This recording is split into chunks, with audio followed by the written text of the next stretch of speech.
ಓಂ ಸದ್ಗುರು ಶ್ರೀ ಶುದ್ಧ ಬ್ರಹ್ಮಣೇ ನಮಃ. ಸಮಸ್ತ ಶುದ್ಧ ಬ್ರಹ್ಮ ಸ್ವರೂಪರೇ ತಮ್ಮೆಲ್ಲರಿಗೂ ಅನಂತ ಅನಂತ ಪ್ರಣಾಮಗಳು.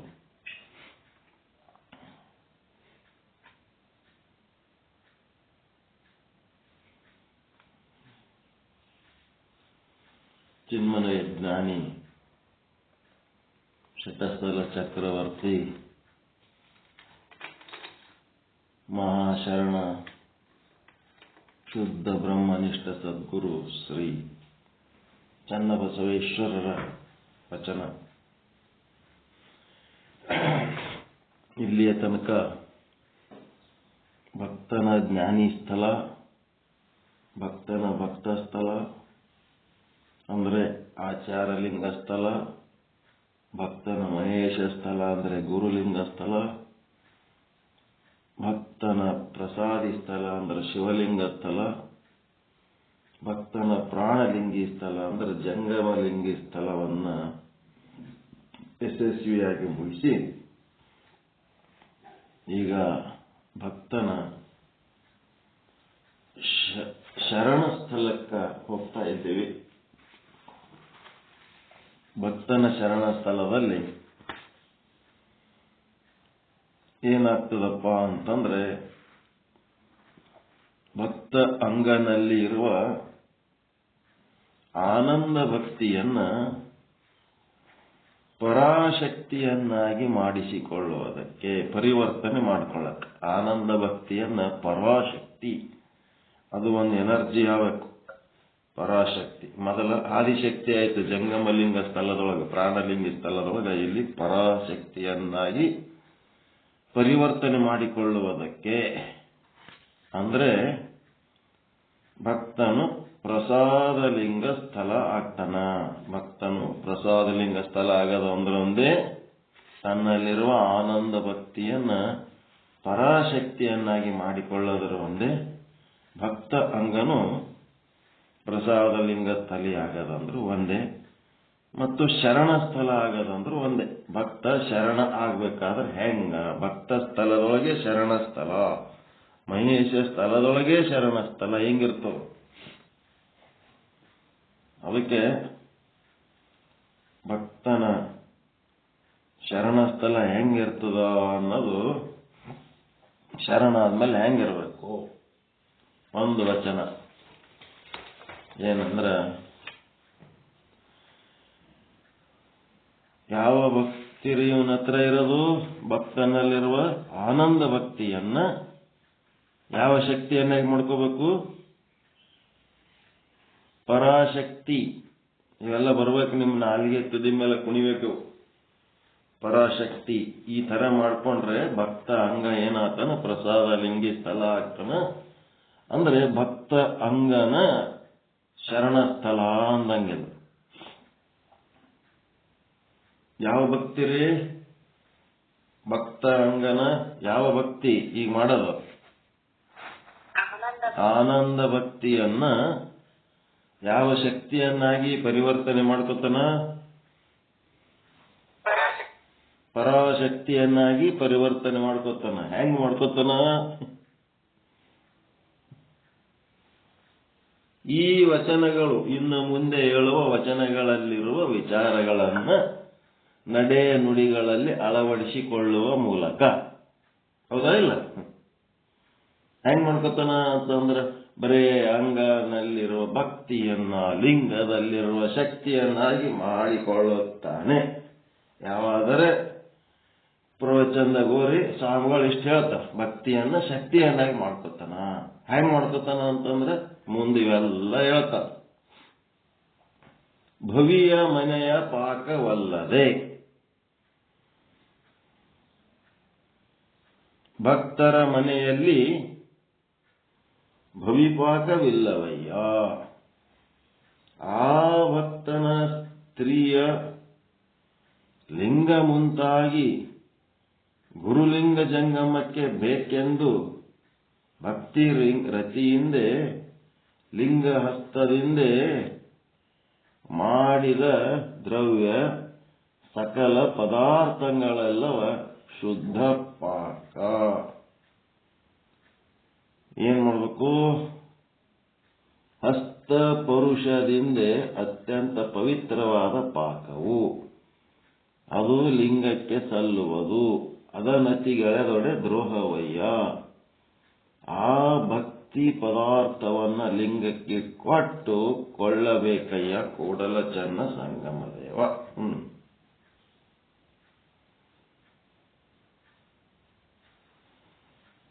ಭವಿಯ ಮನೆಯ ಪಾಕ, ಭವಿಯ ಮನೆಯ ಭವಿಪಾಕ. ಭಕ್ತನ ಮನೆಯಲ್ಲಿ ಭವಿಪಾಕವಿಲ್ಲವಯ್ಯ. ಅಂದ್ರೆ ಇದು ವೀರಶೈವ ಆಚಾರವನ್ನ ಆಚರಿಸುವವರು ಮತ್ತು ಆಚಾರವನ್ನು ಆಚರಿಸಲಾರದವರು ಅಂತ ಎರಡು ರೀತಿ ಅದಾರ. ಈ ವೀರಶೈವ ಆಚಾರವನ್ನ ಅಂದ್ರೆ ಗುರು ಲಿಂಗ ಜಂಗಮರನ್ನ ಪೂಜಿಸಿ, ಅದರ ಮೂಲಕ ವಿಭೂತಿ ರುದ್ರಾಕ್ಷಿ ಮಂತ್ರಗಳ ಮೂಲಕ ಪೂಜಿಸಿ ಅರ್ಚಿಸಿ ಪಾದೋದಕ ಪ್ರಸಾದಗಳನ್ನ ಯಾರು ಸ್ವೀಕಾರ ಮಾಡ್ತಾರ ಅಂತ ಭಕ್ತರ ಮನಿದು ಪಾಕ ಅಂದ್ರೆ ಅಡಿಗೆ, ಅದನ್ನೇ ಮಾತ್ರ ಲಿಂಗಕ್ಕೆ ಅರ್ಪಿಸಬೇಕು. ಭವಿಯ ಮನೆಯ ಪಾಕ ಲಿಂಗಕ್ಕೆ ನೈವೇದ್ಯ ಮಾಡಲಿಕ್ಕೆ ಯೋಗ್ಯವಿಲ್ಲ. ಮತ್ತೆ ಯಾವುದನ್ನ ಲಿಂಗಕ್ಕೆ ಅರ್ಪಿಸಿ ನೈವೇದ್ಯ ಮಾಡ್ತಾನೋ ಅದನ್ನೇ ಆತ ಪ್ರಸಾದ ಅಂತ ಸ್ವೀಕರಿಸಬೇಕು. ಅದಕ್ಕೆ ಇಲ್ಲಿ ಭಕ್ತನ ಮನೆಯ ಭವಿಪಾಕ, ಭವಿಯ ಮನೆಯ ಭವಪಾಕವಲ್ಲದೆ ಭಕ್ತನ ಮನೆಯಲ್ಲಿ ಭವಿಪಾಕವಿಲ್ಲವಯ್ಯ.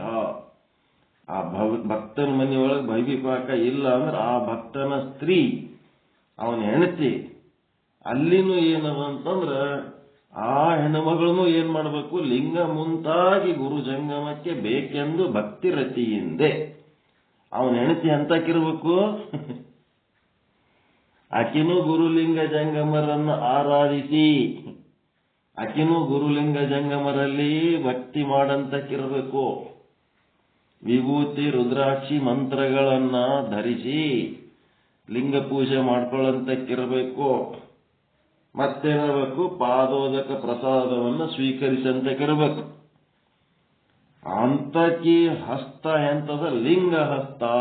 ಆ ಅಂತ ಹಸ್ತದಿಂದ ಮಾಡಿದ ದ್ರವ್ಯ ಸಕಲ ಪದಾರ್ಥಗಳನ್ನ ಶುದ್ಧ ಪಾಕ ಅಂತಾರೆ. ಅಂತ ಒಂದು ಶುದ್ಧ ಪಾಕ ಹಸ್ತಪರುಷದಿಂದೇ ಅತ್ಯಂತ ಪವಿತ್ರವಾದ ಪಾಕವು. ಅದಕ್ಕೆ ಸತಿಪತಿಗಳು ಒಂದಾದ ಭಕ್ತಿ ಹಿತವಾಗಿಪ್ಪುದು ಶಿವಂಗೆ ಅಂತ. ಏನಾಯ್ತು? ಅಂಥದೊಂದು ಪವಿತ್ರ ಪಾಕ ಗಂಡ ಹೆಂಡತಿ ಕೂಡಿ ಏನು ದುಡಿದು ತಂದು ದ್ರವ್ಯದಿಂದ ಗುರುಲಿಂಗ ಜಂಗಮರಿಗೆ ಬೇಕಂತ ಕಾಳಜಿ ಮಾಡಿ ಅಡಿಗೆ ಮಾಡಿ ಉಣಿಸಿ ನೈವೇದ್ಯ ಮಾಡಿ ಒಕ್ಕುದ ಮಿಕ್ಕುದ ಪ್ರಸಾದ ಅಂತ ಸ್ವೀಕಾರ ಮಾಡ್ತಾರಲ್ಲ, ಅಂಥವ್ರದ್ದೇನದ ಹಸ್ತ ಪರುಷ ಹಸ್ತ.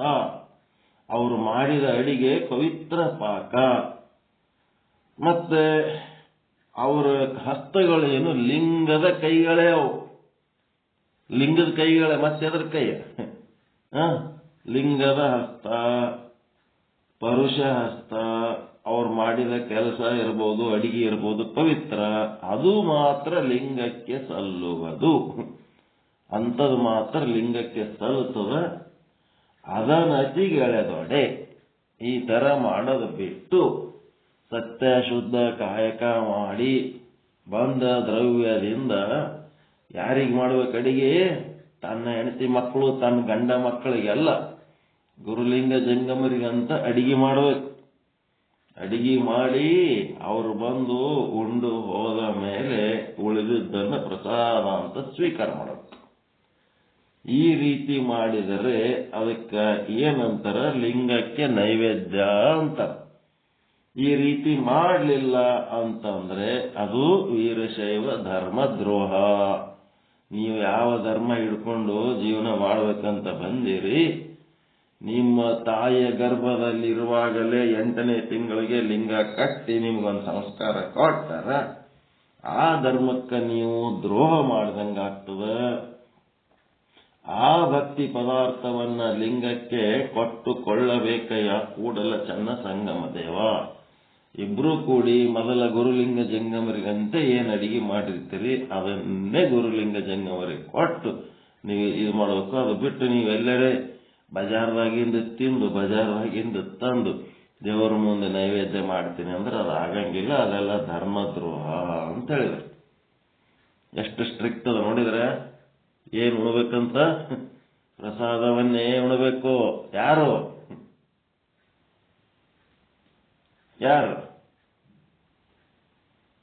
ಶರಣ.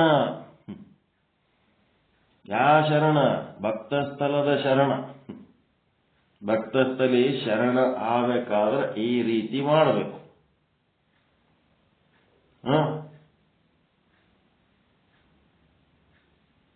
ಹೆಂಗ್ ಮಾಡ್ತೀರಿ?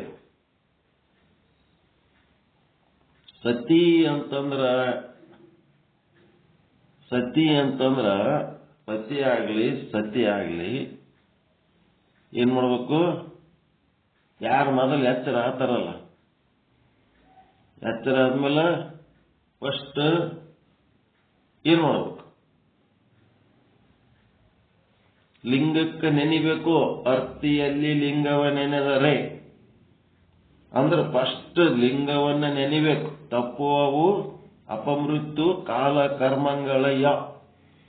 ಸುರಕ್ಷಿತವಾಗಿ ಏಳೋದು. ರಾತ್ರಿ ಮಲ್ಕೊಂಡವರೆಲ್ಲ ಮುಂಜಾನೆ ಏಳ್ತಾರತ್ ಗ್ಯಾರಂಟಿ ಇಲ್ಲ.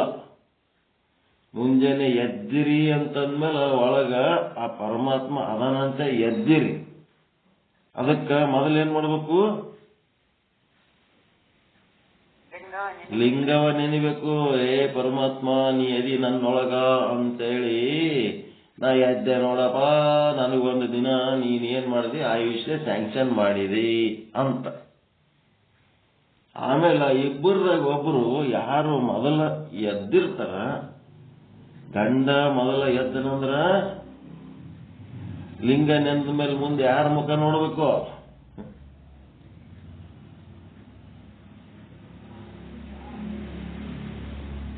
ಗಂಡ ಮೊದಲ ಎದ್ದನಂದ್ರೆ ಯಾರ ಮುಖ ನೋಡ್ಬೇಕು?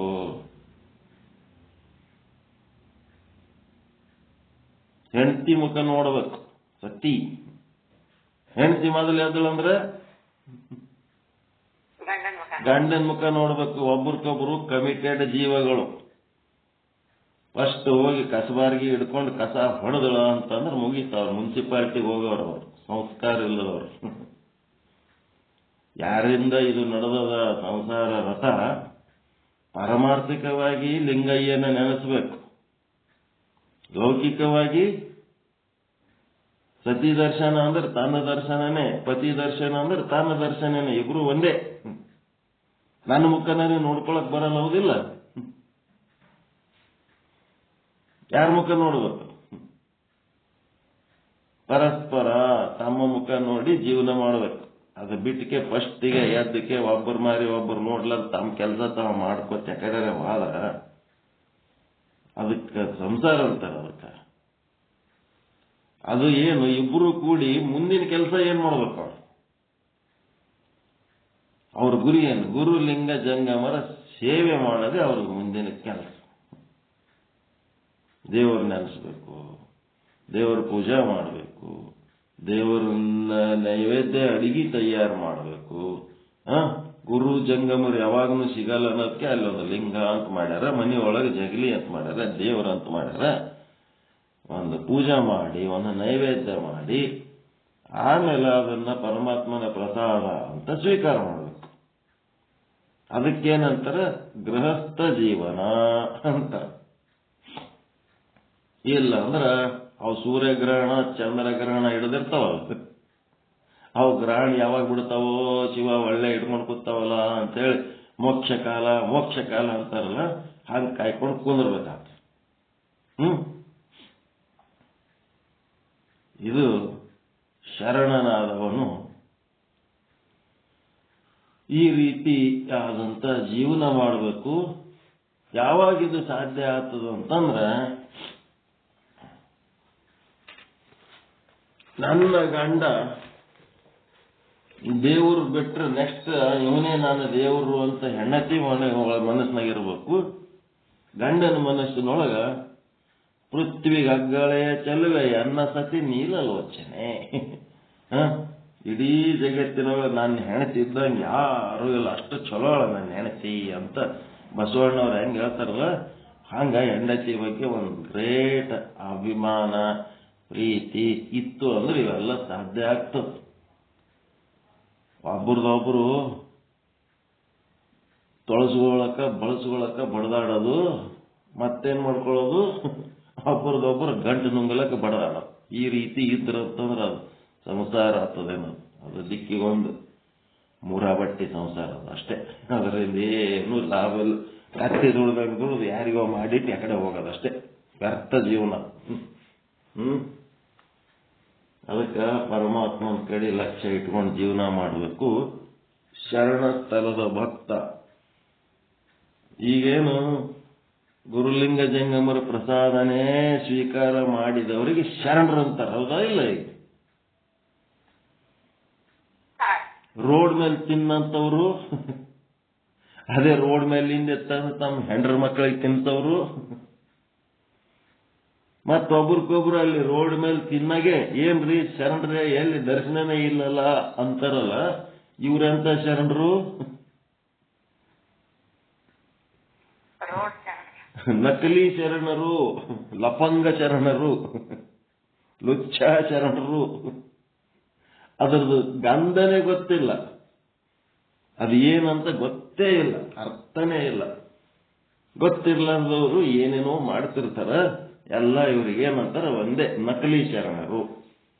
ಬೈಗಳು ಬೈಯೋದು ಬೇಡ, ಒರಿಜಿನಲ್ ಅಲ್ಲ ಅವ್ರು. ಎಲ್ಲಿದ್ರಿ ಶರಣರಿಗೆ ತಾವು ರೋಡ್ ಮೇಲೆ ತಿಂದು 25 ರೂಪಾಯಿದ್ದು ತಾವು ತಿಂದವರು 75 ರೂಪಾಯಿ ಪಾರ್ಸಲ್ ತಗೊಂಡು ಹೆಂಡ್ರ ಮಕ್ಕಳಿಗೆ ತಿನ್ನಿಸಿದ ಮೇಲೆ ಅದು ಮನಿಯಲ್ಲ, ಅದು ಹೆಂಡತಿ ಅಲ್ಲ, ಅದು ಗಂಡಲ್ಲ, ಅವು ಮಕ್ಕಳಲ್ಲ, ಅದು ಸಂಸಾರ ಅಲ್ಲ. ಅದು ಒಂದು ಸ್ಮಶಾನ ಅಷ್ಟೇ. ಹೆಣಗಳು ವಾಸ ಮಾಡೋದು ಸ್ಮಶಾನ ಅಷ್ಟೇ, ಸುಡುಗಾಡು. ಶರಣರ ಮನಿ ಅಲ್ಲವೇ ಅಲ್ಲ. ಅವ್ರ ಮನೆಗೆ ಬೇಕಾದಷ್ಟು ಫೋಟೋಗಳು ಹಾಕೊಂಡಿರ್ಬೋದು, ಜಗಲಿ ಮೇಲೆ ಬಸವಣ್ಣನ ಫೋಟೋ ಇಟ್ಟಿರ್ಬೋದು, ಎಲ್ಲರ ವೇದಿಕೆ ಮೇಲೆ ವಚನಗಳ ವಿಶ್ಲೇಷಣೆ ಮಾಡಿ ನಾಟಕ ಮಾಡ್ತಿರ್ಬೋದು. ಅವರು ಶರಣರ ಅಲ್ಲವೇ ಅಲ್ಲ, ನಕಲಿ ಶರಣರು.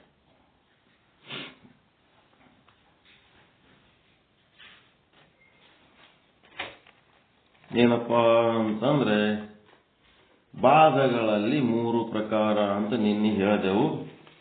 ವಿಚಾರ ಚಂದ್ರೋದಯದ ಒಂದು ಉಲ್ಲೇಖದಿಂದ ಶಾಸ್ತ್ರೀಯ ಬಾಧ, ಯೌಕ್ತಿಕ ಬಾಧ, ಅಪರೋಕ್ಷ ಬಾಧ ಅಂತೇಳಿ ಶಾಸ್ತ್ರದಲ್ಲಿ ಒಂದು ವಾಕ್ಯ ಕೊಟ್ಟರ, ಮಾಯಾ ಮಾತ್ರಮಿದಂ ದ್ವೈತಂ ಅದ್ವೈತಂ ಪರಮಾರ್ಥತಃ. ಅಂದ್ರ ಈಶ್ವರ ಸೃಷ್ಟಿ ಅನೇಕ ಪ್ರಕಾರವಾಗಿ ತೋರುತ್ತಿರುವುದು ಇದೇನದ ಮಾಯ ಮಾತ್ರ.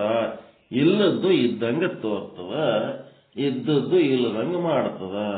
ಪರಮಾತ್ಮ ಸದಾ ಕಾಲ ಅಪರೋಕ್ಷವಾಗಿ ಅದನ್ನ ಅವ ಇಲ್ಲದಂಗಾಗ್ಯಾನ. ಅವು ಇಲ್ಲದ್ದು ಮೃಗಜಲಗಳು ಎದ್ದೆದ್ದು ತೋರ್ತಿರ್ತವ. ಹಾಗಾದರೆ ಸತ್ಯ ಯಾವುದು? ಅದ್ವೈತ ಪರಮಾರ್ಥ ಅಂದ್ರೆ ಪರಮಾತ್ಮ ಆತ್ಮತತ್ವ, ಅದ್ವೈತವೇ ಸತ್ಯ. ಈ ಪ್ರಕಾರವಾಗಿ ಆ ಪರೋಕ್ಷ ಇದ್ದದ್ದು ಅಪರೋಕ್ಷ ಆಗ್ಯದ, ಅಪರೋಕ್ಷ ಇದ್ದದ್ದು ಪರೋಕ್ಷ ಆಗ್ಯದ. ಈಗ ನಾವು ಮಾಡಬೇಕು, ಅಪರೋಕ್ಷವಾದ ಬ್ರಹ್ಮನನ್ನು ಅಪರೋಕ್ಷ ಮಾಡ್ಕೋಬೇಕು. ಮತ್ತೆ ಅಪರೋಕ್ಷವಾಗಿ ತೋರುತ್ತಿರುವ ಈ ಜಗತ್ತೇನದ ಇದನ್ನು ಪರೋಕ್ಷ ಮಾಡ್ಕೋಬೇಕು. ಈ ರೀತಿ ಒಂದನೇ. ಯುಕ್ತಿಕವಾದ ಅಂದ್ರೆ ಕನಕ ಕುಂಡಲ, ಬುದ್ಧಿಲಿಂತ. ಕನಕ ಅಂದ್ರೂ ಅದೇ, ಕುಂಡಲ ಅಂದ್ರೂ ಅದೇ.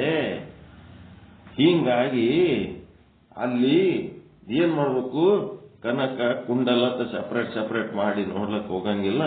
ಬಂಗಾರ ಅಂದ್ರೂ ಅದೇ, ಕನಕ ಅಂದ್ರೂ ಅದೇ, ಕುಂಡಲ ಅಂದ್ರೂ ಅದೇ, ಆಭರಣ ಅಂದ್ರೂ ಅದೇ. ಜಗತ್ತಿನ ಪದಾರ್ಥಗಳು ಅಂದ್ರು ಅದೇ, ಬ್ರಹ್ಮ ಅಂದ್ರು ಅದೇ. ಜಗತ್ತಿನ ಏನು ಪದಾರ್ಥಗಳದವ ಅವಕ್ಕೆಲ್ಲ ದೇವರು ದೇವರು ಅನ್ಬೇಕು. ಅದಕ್ಕೆ ಅಣುರೇಣು ತೃಣಕಾಷ್ಟಗಳನ್ನೆಲ್ಲ ನಮ್ಮಲ್ಲಿ ಏನ್ ಮಾಡಿವಿ, ಆ ಕಂಕರ್ಮಯ ಶಂಕರ್ ಹೈ ಅಂದ್ರೆ ಎಲ್ಲವೂ ಪರಮಾತ್ಮ ಸ್ವರೂಪ ಅಂತೆ ನಾವು ಗೌರವಿಸುವಂತ ಕೆಲಸ. ಸರ್ವಂ ಕಲ್ವಿದಂ ಬ್ರಹ್ಮ ಅಂಥೇಳಿ ಒಂದು ಕಲ್ಲು ಬಿದ್ದದ ದಾರ್ಯಾಗ ಅಂದ್ರೆ ಅದು ಕೂಡ ಪರಮಾತ್ಮ ಅನ್ನಂಥದ್ದೇ ಒಂದು ಭಾವ ತಾಳದು. ಇದು ಯುಕ್ತಿಕ ವಾದ. ಎಲ್ಲನೂ ಆ ಪರಮಾತ್ಮ ಅಂತ ತಿಳ್ಕೊಳ್ಳೋದು.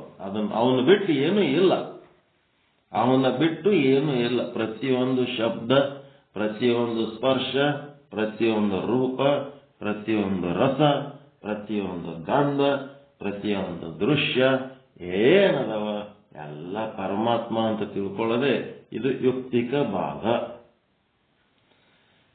ಮತ್ತೆ ಮಣ್ಣಿನ ದೃಷ್ಟಿಯಿಂದ ನೋಡಿದರೆ ಅಂದ್ರೆ ಎಲ್ಲ ಪರ್ಯಾಣ ಮತ್ತೆ ಮಗಿ ಮಡಿಕೆ ಏನವ ಎಲ್ಲ ಮಣ್ಣಿನ ದೃಷ್ಟಿಯಿಂದ ನೋಡಿದ್ರೆ ಮಣ್ಣೇ ಇದ್ದಾವೆ.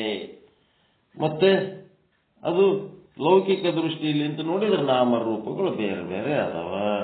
ವ್ಯಾವಹಾರಿಕ ದೃಷ್ಟಿಯಿಂದ ನಾಮರೂಪ ಬೇರೆ ಅದಾವ. ಪಾರಮಾರ್ಥಿಕ ದೃಷ್ಟಿಯಿಂದ ನೋಡಿದ್ರೆ ಅಲ್ಲಿ ಮಣ್ಣೇ ಯಾವ ರೀತಿ ಅದನೋ ಹಂಗ ನಮ್ಮದು ವ್ಯಾವಹಾರಿಕ ದೃಷ್ಟಿಯಿಂದ ನೋಡಿ ನಾಮ ರೂಪ ಕ್ರಿಯೆಗಳನ್ನ ನಾವೇನ್ ಕಲ್ಪಿಸ್ಬರ್ತೀವಿ ಬುದ್ಧಿ ವಿಲಾಸದಲ್ಲಿ, ಅದನ್ನ ಮೀರಿದಂತ ಒಂದು ದೃಷ್ಟಿ ನಮ್ಮದು ಬೆಳೆಸ್ಕೋಬೇಕು ಅನ್ನಂತ ವಿಚಾರ ಹೇಳಿ ಅದಕ್ಕೇನಂತಾರ, ಎಲ್ಲನೂ ಪರಮಾತ್ಮ ಅಂತೇಳಿ ಸುಮ್ಮನೆ ನಾಟಕ ಮಾಡೋದಲ್ಲ, ನಿಜವಾಗಿ ಪರಮಾತ್ಮ ಅಂತೆ ನಾವು ಭಾವಿಸಿ ಅದನ್ನ ಯಾವುದೇ ಒಂದು ವಸ್ತುವನ್ನ ನೋಡಿದರೆ, ಮುಟ್ಟಿದರೆ, ಮೂಸಿಸಿದರೆ ಅಲ್ಲಿ ಪರಮಾತ್ಮನ ಒಂದು ಆವಾಸವನ್ನ ಅನುಭವಿಸಿ ಆನಂದ ಆಗಬೇಕು. ಅಂತ ಒಂದು ಸ್ಥಿತಿ ಪ್ರಾಪ್ತಿ ಮಾಡ್ಕೋಬೇಕು. ಇದು ಯುಕ್ತಿಕವಾದ ಪ್ರಯತ್ನ ಮಾಡಬೇಕು. ಕೆಲವೊಂದು ಅನುಕೂಲ, ಕೆಲವೊಂದು ಪ್ರತಿಕೂಲ, ಕೆಲವೊಂದ್ರ ಜೊತೆಗೆ ರಾಗ, ಕೆಲವೊಂದ್ರ ಜೊತೆಗೆ ದ್ವೇಷ, ಹಿಂಗೆಲ್ಲ ಇರ್ತಾವಲ್ಲ, ಇವುಗಳನ್ನ ದಾಟಿ ಮೇಲೆ ಹೋಗಿ ಎಲ್ಲ ಪರಮಾತ್ಮ ಅಂತ ತಿಳ್ಕೋಬೇಕು. ಮುಂದೆ ಮೃಗಜಲ ಅಪರೋಕ್ಷವಾಗಿ ಕಣ್ಣಿಗೆ ಕಾಣಿಸಿದರೂ ಜನರು ಅದು ಮಿಥ್ಯ ಅಂತ ತಿಳ್ಕೊತಾರೆ, ಆದರೆ ಮೃಗಗಳು ಅದು ಸತ್ಯ ಅಂತ ತಿಳ್ಕೊತಾರೆ. ಅದೇ ರೀತಿ ಈ ಜಗತ್ತನ್ನ ಮೃಗಗಳು ಏನ್ ತಿಳ್ಕೊತಾವ, ಸತ್ಯ ಅಂತ ತಿಳ್ಕೊತಾವ.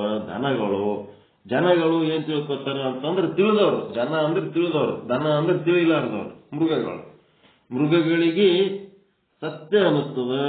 ಜನ ಅಂದ್ರೆ ತಿಳಿದವರು, ಜ್ಞಾನ ಜನ ಅಂದ್ರೆ ತಿಳಿದವರು. ಅವ್ರಿಗೇನ್ ಅನ್ನಿಸ್ತದೆ, ಜಗತ್ತು ಮಿಥ್ಯ ಅನ್ನಿಸ್ತದ. ಈ ರೀತಿ ಅನ್ಸೋದು ಯಾವುದದು, ಅಪರೋಕ್ಷ ಭಾಗ. ಈ ಜಗತ್ತನ್ನ ಮಿಥ್ಯ ಅಂತ ತಿಳ್ಕೊಳ್ಳೋದು ಇದಕ್ಕೆ ಅಪರೋಕ್ಷ ಭಾಗ ಅಂತಾರ. ಈ ರೀತಿ ಹೇಳುವ ಮೂಲಕ ಮುಂದಿನ ಭಾಗ ಶ್ರೀ ವಿಚಾರ ಸಾಗರ 5ನೇ ತರಂಗ ಮತ್ತೆ 5ನೇ ತರಂಗದೊಳಗ ರಿವಿಷನ್ ಮಾಡ್ತಾ ಇದ್ದೀರಿ. 5ನೇ ತರಂಗ ಮಧ್ಯಮ ಅಧಿಕಾರಿ ಅದೃಷ್ಟಿ ಮಹಾರಾಜರಿಗೆ ಉಪದೇಶ 232, 233, 234 ವಿಷಯಾಂಕಗಳ ಪುನರಾವಲೋಕನ ಮತ್ತೆ 148ನೇ ದೋಹ. ಇದಕ್ಕೆ ಸಂಬಂಧಪಟ್ಟಂತೆ ಇಲ್ಲಿ ನಾವೇನ್ ಮಾಡ್ಲಕತ್ತೀವಿ, ನಿನ್ನೆ ಅಪರೋಕ್ಷ ಬಾಧ ಮಾಡ್ಕೊಳ್ಳೋದು ಹೆಂಗ ಅನ್ನೋದ್ರ ಬಗ್ಗೆ, ದೇಹವೇ ನಾನು ಎನ್ನುವುದು ಅಪರೋಕ್ಷವಾಗಿಬಿಟ್ಟದು. ಈಗದು ಗಟ್ಟಿಯಾಗಿಬಿಟ್ಟದು. ಅಪರೋಕ್ಷ ಆಗಿರೋದು ಗಟ್ಟಿಯಾಗಿಬಿಟ್ಟದು. ಅಪರೋಕ್ಷವಾದ ಭ್ರಮೆಯನ್ನ ಅಪರೋಕ್ಷವಾಗಿರತಕ್ಕಂಥ ಬ್ರಹ್ಮಜ್ಞಾನದಿಂದವೇ ನಾಶವಾಗುತ್ತದೆ. ಯಾವಾಗ ನಿಮ್ಮದು ಬ್ರಹ್ಮಜ್ಞಾನ ಗಟ್ಟಿ ಆಗ್ತದ, ಅವಾಗೇ ಯಾವುದು ಅಜ್ಞಾನ ಗಟ್ಟಿಯಾಗ್ಯದ ಅದರಿಂದಲೇ ಹೋಗ್ತದ.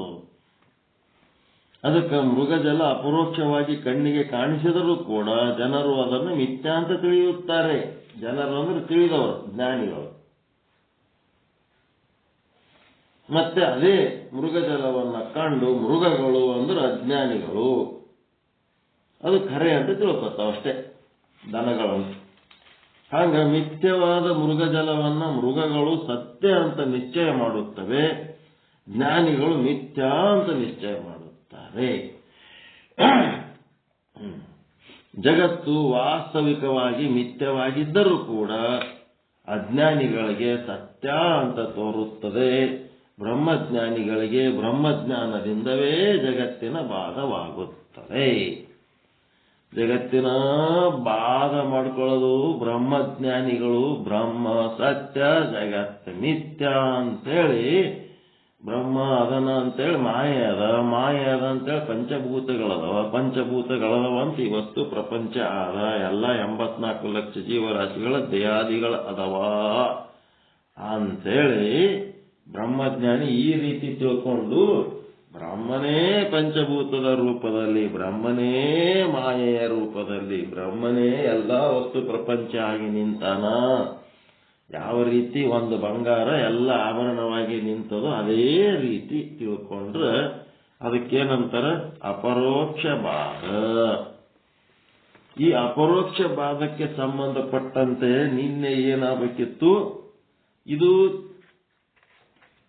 ತಿಳಿದು ಅನ್ನೋದು, ಇದೇನದ ತಿಳಿದು ಅನ್ನೋದು, ತಿಳಿಲಾರದೆ ಅನ್ನೋದು ಒಂದು.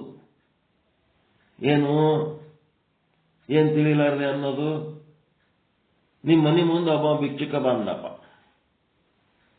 ಮನಿ ಬಲ್ ಭಿಕ್ಷುಕ ಬಂದತ್ನಾಗ ಮುನ್ನಡಿ ಅಂತ ಒಬ್ಬರು ಅಂತಾರ ಮನ್ಯಾಗ, ಇನ್ನೊಬ್ರು ಅಂತಾರ ದೇವ್ರು ಯಾವ ರೂಪದಾಗ ಬಂದಿರ್ತಾನೋ ಮಾರಾಯ, ಒಂದು 5 ರೂಪಾಯಿ 10 ರೂಪಾಯಿ ಕೊಟ್ಟು ಕಳಿಸಿ ಬಿಡ್ಬೇಕು, ಎಲ್ಲಿ ಕಿರಿಕಿರಿ ಅಂತೀರ ಇಲ್ಲ? ಏನಾದ್ರು ಒಂದು ಅಂದ್ಕೊಂಡು ದಾನ ಮಾಡ್ತಿರಲ್ಲಪ್ಪ. ಮತ್ತೆ ದೇವ್ರು ಯಾವ ರೂಪದಾಗ ಬಂದಿರ್ತಾನೋ, ಭಿಕ್ಷುಕನ ರೂಪದಾಗ ಬರ್ತಾನೋ, ನಾಯಿ ರೂಪದಾಗ ಬರ್ತಾನೋ, ಕತ್ತಿ ರೂಪದಾಗ ಬರ್ತಾನೋ, ಹಂದಿ ರೂಪದಾಗ ಬರ್ತಾನೋ, ಬೆಕ್ಕಿನ ರೂಪದಾಗ ಬರ್ತಾನೋ. ಬೆಕ್ಕು ಬರ್ಕೆ ಮ್ಯಾವ್ ಅಂತಂದ್ರ ಅವನು ಪರಮಾತ್ಮ ಆ ಕ್ಷಣದಲ್ಲಿ ದೇವರ ರೂಪದಾಗ ಇದ್ನಂತಂದ್ರ ಅವನಿಗೆ ಕೂಳಾಕ್ಲಾರ್ದೆ ಕಳಿಸಿದ್ರ ತಪ್ಪಾಗ್ತದಪ್ಪ. ಒಂದ್ ಸ್ವಲ್ಪ ಏನಾರ ಒಂದಿಟ್ಟು ಪ್ರಾಣಿಗಳಿಗೆ ಒಂದಿಟ್ಟು ತಿಲ್ಲಕ್ ಹಾಕಮು, ಒಂದಿಟ್ಟು ಗಿಡ ಮರಗಳಿಗೆ, ಎಲ್ಲ ವೃಕ್ಷಗಳು ಅವೆಲ್ಲ ಏನದಾವ ತಮ್ಮದು ಒಂದು ಜನ್ಮ ಕಳ್ಕೊಳಕ್ ಬಂದವು. ಸಣ್ಣದು ಸಸಿ ಇರ್ಬೋದು, ದೊಡ್ಡ ಮರ ಇರ್ಬೋದು, ಅದ್ರ ಪಾಪ ಕರ್ಮ ಹೋಗಿಸ್ಲಕ್ ಅವು 84 ಲಕ್ಷ ಜೀವರಾಶಿಗಳಲ್ಲಿ ಅವು ಕೂಡ ಒಂದಿಷ್ಟು ಹುಟ್ಟಿ ಬಂದವು. ಅವಕ್ಕ ಒಂದಿಟ್ಟು ನೀರು ಹಾಕಮು, ಗೊಬ್ಬರ ಹಾಕಮು, ಎಲ್ಲನೂ ಪರಮಾತ್ಮ ಅಂತ ತಿಳ್ಕೊಂಡು ಮಾಡ್ಕೊತ ಹೋಗಮಪ್ಪ. ಇದು ಏನಂತದು ಯುಕ್ತಿಕ ಬಾಧ. ಪ್ರಯತ್ನ ಪಟ್ಟು ದೇವರು ಅಂತ ಪ್ರಯತ್ನ ಪಟ್ಟು ಮಾಡೋದು. ಮನೆ ಮುಂದೆ ಬಂದು ಭಿಕ್ಷುಕನಿಗೆ ದೇವರು ಅಂತ ತಿಳ್ಕೊಂಡು ಅವನಿಗೆ 1 ರೂಪಾಯಿ ಹಾಕೋದು, ಅದು ಯುಕ್ತಿಕ ಬಾಧ. ಅವ ದೇವರದನ್ನೇ ಇಲ್ಲ ಗೊತ್ತಿಲ್ಲ. ಆದ್ರೆ ಇಲ್ಲಿ ಅಪರೋಕ್ಷ ಬಾಧದೊಳಗ ಅವ ಭಿಕ್ಷುಕ ಬ್ರಹ್ಮನೇ ಅದನ, ಬ್ರಹ್ಮನೇ ಭಿಕ್ಷುಕನಾಗಿ ಬಂದನ ಅಷ್ಟೇ, ಫಿಕ್ಸ್. ಎಲ್ಲಾನು ಬ್ರಹ್ಮನೇ ಅದನ, ಎಲ್ಲಾನು ಬ್ರಹ್ಮನೇ ಅದನ. ಕತ್ತಿ, ನಾಯಿ, ಹಂದಿ, ಬೆಕ್ಕು, ಕಾಳೆ, ಕೋಳಿ, ಏನು ಎಲ್ಲಾನು ಬ್ರಹ್ಮನೇ ಅದನ. ಅವನ್ ಬಿಟ್ರೆ ಮತ್ತೊಂದು ಯಾವುದೂ ಇಲ್ಲ. ಬ್ರಹ್ಮನೇ ಕತ್ತಿ ರೂಪದಾಗವನ, ಬ್ರಹ್ಮನೇ ನಾಯಿ ರೂಪದಾಗವನ, ಬ್ರಹ್ಮನೇ ಬೆಕ್ಕಿನ ರೂಪದಾಗ, ಎಲ್ಲ ರೂಪ ಅವನಂತೆ. ಹಂಗ ಈ ರೀತಿ ತಿಳ್ಕೊಂಡು ಈಗೇನಾಗಬೇಕಾಗ್ಯದ, ಇವ ತಿಳ್ಕೊಂಡು ಬ್ರಹ್ಮಜ್ಞಾನಿ ಅಪರೋಕ್ಷವಾಗಿ ಏನ್ ತಿಳ್ಕೊಂಡ ನೀನು ಬಾಧ ಮಾಡ್ಲಕತ್ತಾನ. ಅಪರೋಕ್ಷವಾಗಿ ಈ ಜಗತ್ತನ್ನ ಅಪರೋಕ್ಷವಾದ ಜ್ಞಾನದಿಂದ ಬಾಧ ಮಾಡ್ಲಕತ್ತಾನ. ಆ ಬಾಧ ಮಾಡಿದವನ ಲಕ್ಷಣ ಹೆಂಗಿರ್ತದ ಬೇಕಾ? ಚನ್ನಬಸವಣ್ಣವ್ರ ವಚನದಾಗ ಬಾಧ ಮಾಡಿದವ ಜಗತ್ತನ್ನ ಬಾಧ ಮಾಡಿ ಬ್ರಹ್ಮನೇ ಸತ್ಯ, ಜಗತ್ತೆಲ್ಲ ಮಿಥ್ಯ ಅಂತ ತಿಳ್ಕೊಂಡವ ಅವನ ಲಕ್ಷಣ ಹೆಂಗಿರ್ತದ್ರಿ?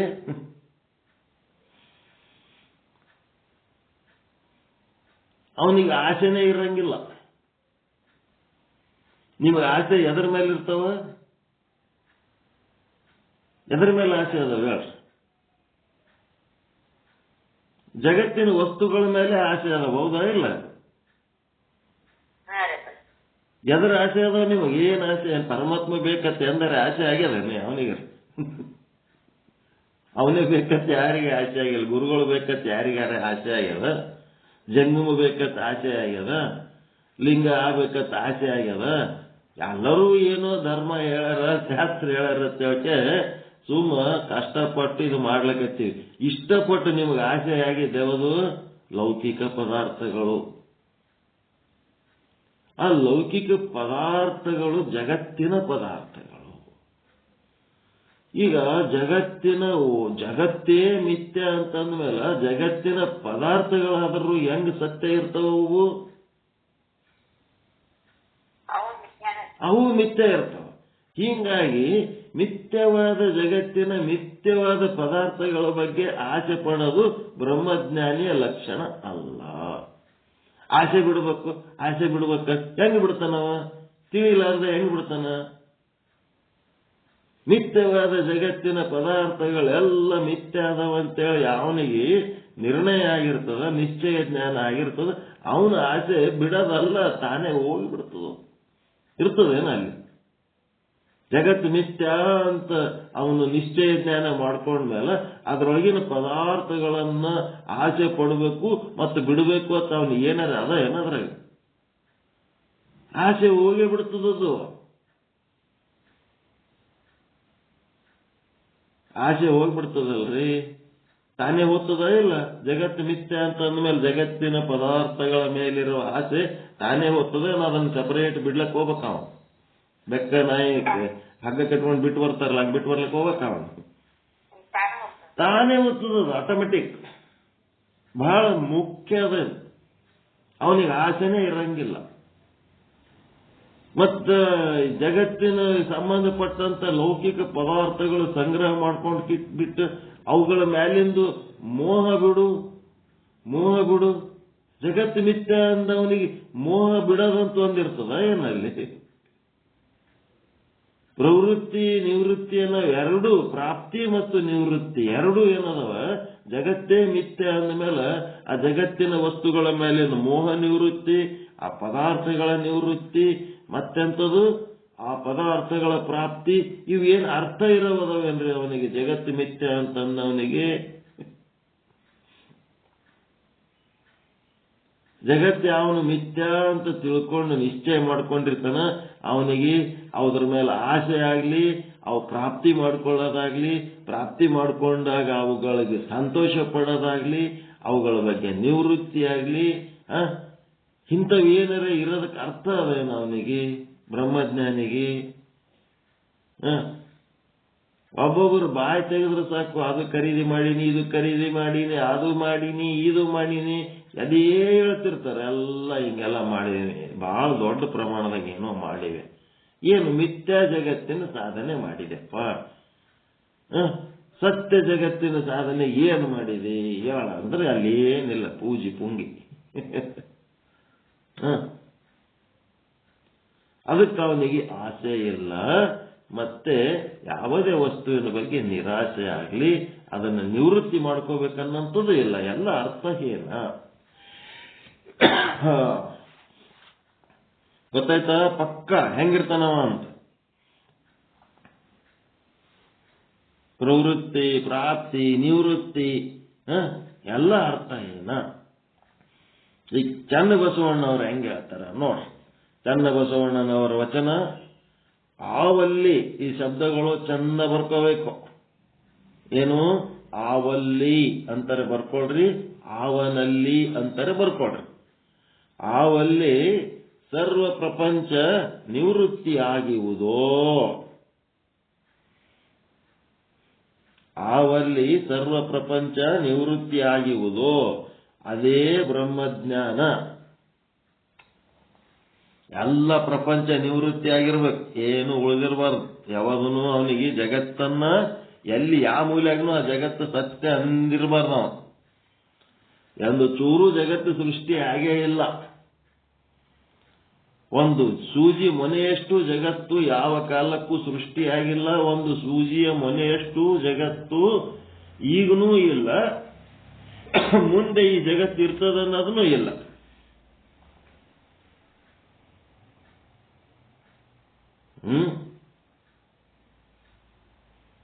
ಜಗತ್ತು ಅದ ಇದ್ರಿ ಈಗ. ಅದೇ ಮತ್ತೆ ಜ್ಞಾನಿಯ ದೃಷ್ಟಿ ಒಳಗ ಜಗತ್ತು ಸೃಷ್ಟಿ ಆಗೇ ಇಲ್ಲ. ಭೂತಕಾಲದಲ್ಲಿ ಸೃಷ್ಟಿಯಾಗಿಲ್ಲ, ವರ್ತಮಾನ ಕಾಲದಲ್ಲಿ ಜಗತ್ತೆಂಬುದು ಇಲ್ಲವೇ ಇಲ್ಲ. ಬ್ರಹ್ಮನೇ ಜಗತ್ತಿನ ರೂಪದಲ್ಲಿ ತೋರ್ತಾ ಇದ್ದಾನೆ, ಜಗತ್ತನ್ನದು ಇಲ್ಲವೇ ಇಲ್ಲ. ಆ ಬ್ರಹ್ಮ ಹಿಂದಕ್ಕೆ ಸರ್ಕೊಂಡನು ಅಂತಂದ್ರೆ ಅಲ್ಲಿ ಜಗತ್ತೇ ಇಲ್ಲ. ಆಭರಣದಿಂದ ಚಿನ್ನ ತೆಕ್ಕೊಂಡ್ಬಿಟ್ರಿ ಅಂತಂದ್ರೆ ಆಭರಣ ಇಲ್ಲವೇ ಇಲ್ಲ. ಆ ಚಿನ್ನವೇ ಆಭರಣದ ರೂಪದಲ್ಲಿ ತೋರುತ್ತಿದೆ. ಅದೇ ರೀತಿ ಬ್ರಹ್ಮವೇ ಜಗತ್ತಿನ ರೂಪದಲ್ಲಿ ತೋರುತ್ತಿದ್ದಾನೆ. ಆ ಜಗತ್ತಿಗೆ ಸಪರೇಟ್ ಆದ ಅಸ್ತಿತ್ವ ಇಲ್ಲವೇ ಇಲ್ಲ. ಬ್ರಹ್ಮ ತನ್ನ ಸತ್ತಾ ಸ್ಫೂರ್ತಿಯನ್ನ ಈ ಜಗತ್ತಿಗೆ ಕೊಟ್ಟಿದ್ದಾನೆ.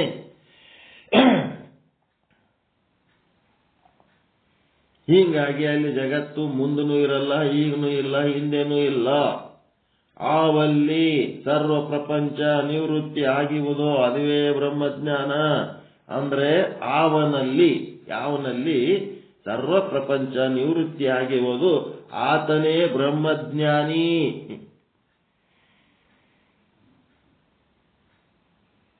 ಬ್ರಹ್ಮಜ್ಞಾನ ಆದವನ ಕಣ್ಣಿಗೆ ಜಗತ್ತು ಏನಾಗ್ಬಿಟ್ಟದ? ಬಾಧವಾಗಿದೆ, ಇಲ್ಲದಂತಾಗ್ಬಿಟ್ಟದ. ಈ ಬಾಧ ಏನಾಯ್ತು? ಸರ್ವ ಪ್ರಪಂಚ ನಿವೃತ್ತಿ ಆಗದಂದ್ರು ಒಂದೇ, ಬಾಧ ಆಗದಂದ್ರು ಒಂದೇ. ಎರಡು ರೀತಿಯ ಬಾಧಗಳು ಒಂದೇ ಸಾಲು ವಿಶ್ಲೇಷಣೆ ಮಾಡಿ ಕೈ ಬಿಟ್ಬಿಡೋಣ. ಮುಂದಿನ ಸಾಲು ಮತ್ತೆ ನಾಳೆ ಮಾಡೋಣ, ಏನ್ ಅರ್ಜೆಂಟ್ ಇಲ್ಲ. ನಿವೃತ್ತಿಯಲ್ಲಿ ಎಷ್ಟು ಪ್ರಕಾರ? 3 ಪ್ರಕಾರ. ಯಾವ? ಶಾಸ್ತ್ರೀಯ ಬಾಧ, ಯೌಕ್ತಿಕ ಬಾಧ ಮತ್ತು ಅಪರೋಕ್ಷ. ಅದೇ ನಿನ್ನೆ ನಾವು ಹೇಳಿದ್ದು ನಮ್ಗೆ ಹೇಳ್ತೀರಿ, ಇನ್ನು ಮುಂದೆ ಹೇಳಕತ್ತಾರ ಅವರು. ಕಾನ್ವೆಂಟ್ ಹುಡುಗರು ನಿನ್ನೆ ಹೇಳಿದ್ದು ಬೈಪಟ್ ಮಾಡಿ ಇವತ್ತು ಹೇಳ್ಬಿಟ್ರು. ಹಂಗ ವಿಚಾರ ಚಂದ್ರೋದಯ ಹಿಡ್ಕೊಂಡು ಕೂತಾರ ಅವರು. ಪೀತಾಂಬರ್ಜಿ, ನೀವು ವಿಚಾರ ಚಂದ್ರೋದಯ ಓದಿರಲ್ಲಪ್ಪ, ನಾ ಅವಾಗ ಓದಿಸೀನಿ, ಈಗ ಮತ್ತೆ ವಿಚಾರ ಸಾಗರ ಹೇಳಕ್ ಅದು ಒಂದ್ ಸ್ವಲ್ಪ ನೆನಪು ಮಾಡ್ಕೋರಿ ಅಂತ ಹಂಗ ಕೇಳಕತ್ತಾರ ಅವ್ರು. ನಿನ್ನಿದ್ ಇವತ್ತು ಹೇಳೋದಲ್ಲ. ಪೀತಾಂಬರ್ಜಿ ವಿಚಾರದ ಪ್ರಕಾರ ವಿಚಾರ ಚಂದ್ರೋದಯದೊಳಗ ನಿವೃತ್ತಿಯಲ್ಲಿ 2 ಪ್ರಕಾರ. ಇದು ಹೇಳಿದ ಕೂಡಲೇ ಹಾ ಕರೆಕ್ಟ್ ರೀ, ಚಲೋ ಹೇಳ್ತೀರಿ, ಕರೆಕ್ಟ್ ಹೇಳ್ತೀರಿ ಅಂತ ನನಗೆ ಹೇಳ್ತೀರಿ ಹೊರತು ನೀವು ಅದನ್ನ ಮರ್ತು ಬಿಟ್ರಿ.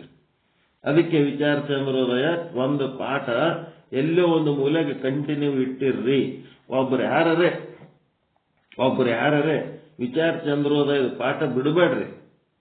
ಒಬ್ರು ಕಂಟಿನ್ಯೂ ಮಾಡಿರೋದು ವಿಚಾರ ಚಂದ್ರೋದಯ, ಅದರ ವಿಚಾರಗಳು ಹಂಗೆ ಮತ್ತೆ ಮತ್ತೆ ಮತ್ತೆ ಮತ್ತೆ ಕೇಳ್ಕೊತಿರ್ರಿ. ಅದು ಬಹಳ ಮುಖ್ಯ ಅದ. ವಿಚಾರ ಚಂದ್ರೋದಯದ ಪಾಠ ನೀವು ಕೇಳ್ಕೊತಿದ್ದಂಗ ವಿಚಾರ ಸಾಗರ ಗಟ್ಟಿ ಆಗ್ತದೆ. ಯಾರು ಒಬ್ರು ವಿಚಾರ ಚಂದ್ರೋದಯ ಚಾಲು ಮಾಡ್ಕೊಳ್ರಿ, ಎಲ್ಲರಿಗೂ ಪರ್ಫೆಕ್ಟ್ ಅದ್ರಿ. ಚಾಲು ಮಾಡ್ಕೊಂಡು ಹೇಳ್ಕೊತ ಹೋಗೋದಪ್ಪ. ವಿಶೇಷಾರ್ಥ ಚಂದ್ರಿಕೆಯರ ಹಿಡೀರಿ, ಆ ವಿಚಾರ ಚಂದ್ರೋದಯ ಯಾವ್ದಾರ ಹಿಡ್ಕೊಂಡು ಸುಮ್ಮ ಓದ್ಕೋತ ಹೋರಿ. ಎಲ್ಲರಿಗೂ ಗೊತ್ತದ, ಯಾರು ವಿಶ್ಲೇಷಣೆ ಮಾಡೋದು ಬೇಕಾಗಿಲ್ಲ. ವಿಚಾರ ಚಂದ್ರೋದಯ ಬಿಟ್ರಿ ವಿಚಾರ ಸಾಗರ ಬಿಗಿ ಆತ. ಅದು ಇರಬೇಕು ಹಂಗೆ. ಯಾರು ಚಾಲು ಮಾಡ್ಕೋತೀರಿ ನೋಡ್ರಿ. ಕಲ್ಯಾಣಪ್ಪವ್ರ ಅಂತೂ ಒಂದ್ 2-3 ಸಾರಿ ಹೇಳ್ಯಾರ, ನಾನು ಒಂದ್ 2-3 ಸಾರಿ ಹೇಳೀನಿ. ಮತ್ ನೀವ್ ಯಾರ್ಯಾರು ಎಷ್ಟು ಸಾರಿ ಹೇಳಿರಿ ನೋಡ್ರಿ. ಇಲ್ಲ ಒಂದ್ ಸಾರಿ ಹೇಳ್ತೀನಿ ಅಂದ್ರೆ ಯಾರ್ಯಾರು ಒಬ್ಬರು ಫ್ರೀ ಇದ್ದವ್ರು ಒಂದು ಬುಕ್ ತಗೊಂಡು ವಿಚಾರ ಚಂದ್ರೋದಯ ಚಾಲು ಮಾಡ್ಕೊಳ್ರಿ. ವಿಶೇಷಾರ್ಥ ಚಂದ್ರಿಕೆ ಎಲ್ಲರ ಬಲ್ಲಿ ಅದಾವ. ಎಲ್ಲ ವಿಚಾರ ಚಂದ್ರೋದಯನೇ ಇದ್ರು ಸಾಕು, ಒಟ್ಟದ ಬುಕ್ ಓದ್ಕೋತಿರ್ರಿ, ರೀಡಿಂಗ್ ಮಾಡ್ರಿ, ವಿಷಯಗಳ ನೆನಪಿರ್ತಾವ.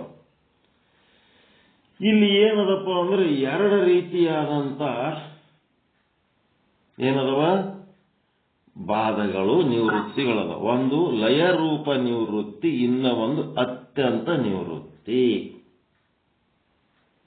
ಒಂದು ಲಯ ರೂಪ ನಿವೃತ್ತಿ, ಇನ್ನ ಒಂದು ಅತ್ಯಂತ ನಿವೃತ್ತಿ. ಪ್ರತಿನಿತ್ಯ ನಿಮ್ಮ ಸುಷುಪ್ತಿ ಅವಸ್ಥೆ ಒಳಗ ನಿದ್ದೆ ಹತ್ತಿದಾಗ ಅಲ್ಲೇನು ಜಗತ್ತಿರ್ತದ?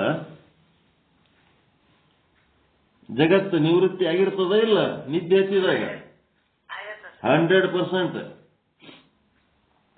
ಕೋಳಿ ತನ್ನ ಮರಿಗಳನ್ನ, ತನ್ನ ತತ್ತಿಗಳನ್ನ ತನ್ನ ರೆಕ್ಕೆಗಳಲ್ಲಿ ಮುಚ್ಚಿ ಇಟ್ಟುಕೊಂಡಂತೆ ಅವಿದ್ಯೆ ಏನ್ ಮಾಡ್ಬಿಟ್ಟಿರ್ತದೆ, ಎಲ್ಲದರ ಮೇಲೆ ತನ್ನ ರೆಕ್ಕೆ ಮುಚ್ಚಿಟ್ಟು ಅವಕ್ಕ ನಿಶ್ಚಿಂತಿ ಏನ್ ಅದೀವಿ ಅಂತ ಗೊತ್ತಾಗಬಾರ್ದು, ಎಲ್ಲಿ ಅದೀವಿ ಅಂತ ಗೊತ್ತಾಗಬಾರ್ದು.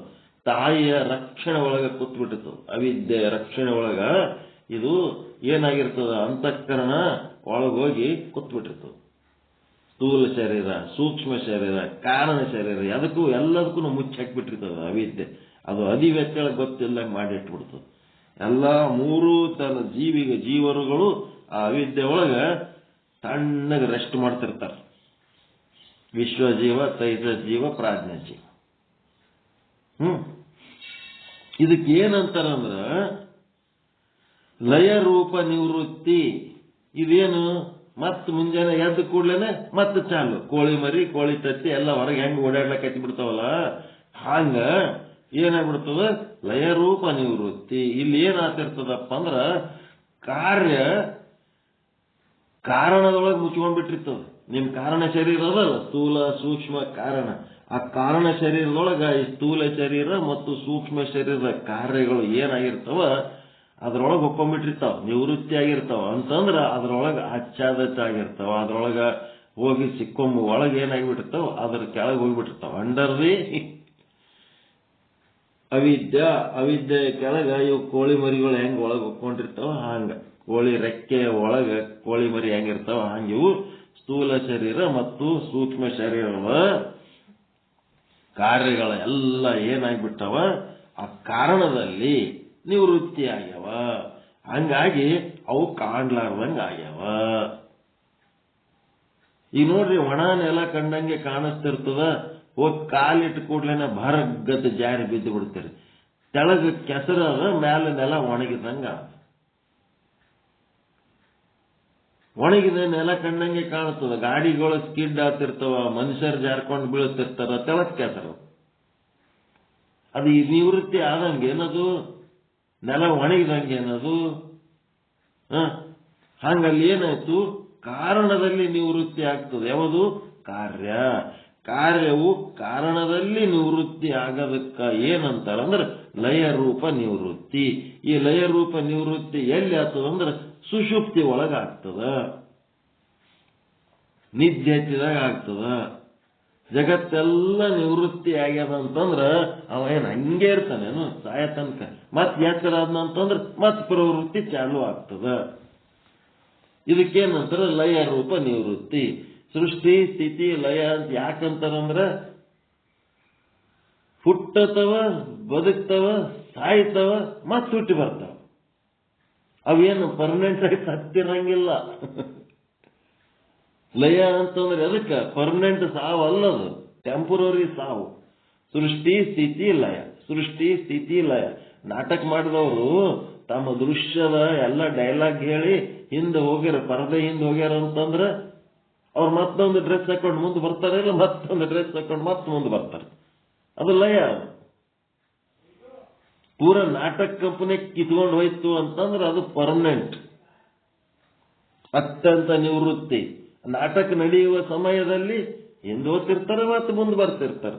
ಇದಕ್ಕೆ ಲಯಕ್ಕಾಗಿ ನಾವು ಗಾಬರಿ ಆಗಂಗಿಲ್ಲ. ಹಿಂಗ್ ಹೋಗಿರ್ತದೆ ಮತ್ತೆ ಬರ್ತದೆ, ಹಿಂಗ್ ಹೋಗ್ತದೆ ಮತ್ತೆ ಬರ್ತದೆ. ಟರ್ನ್ ಭವಚಕ್ರ.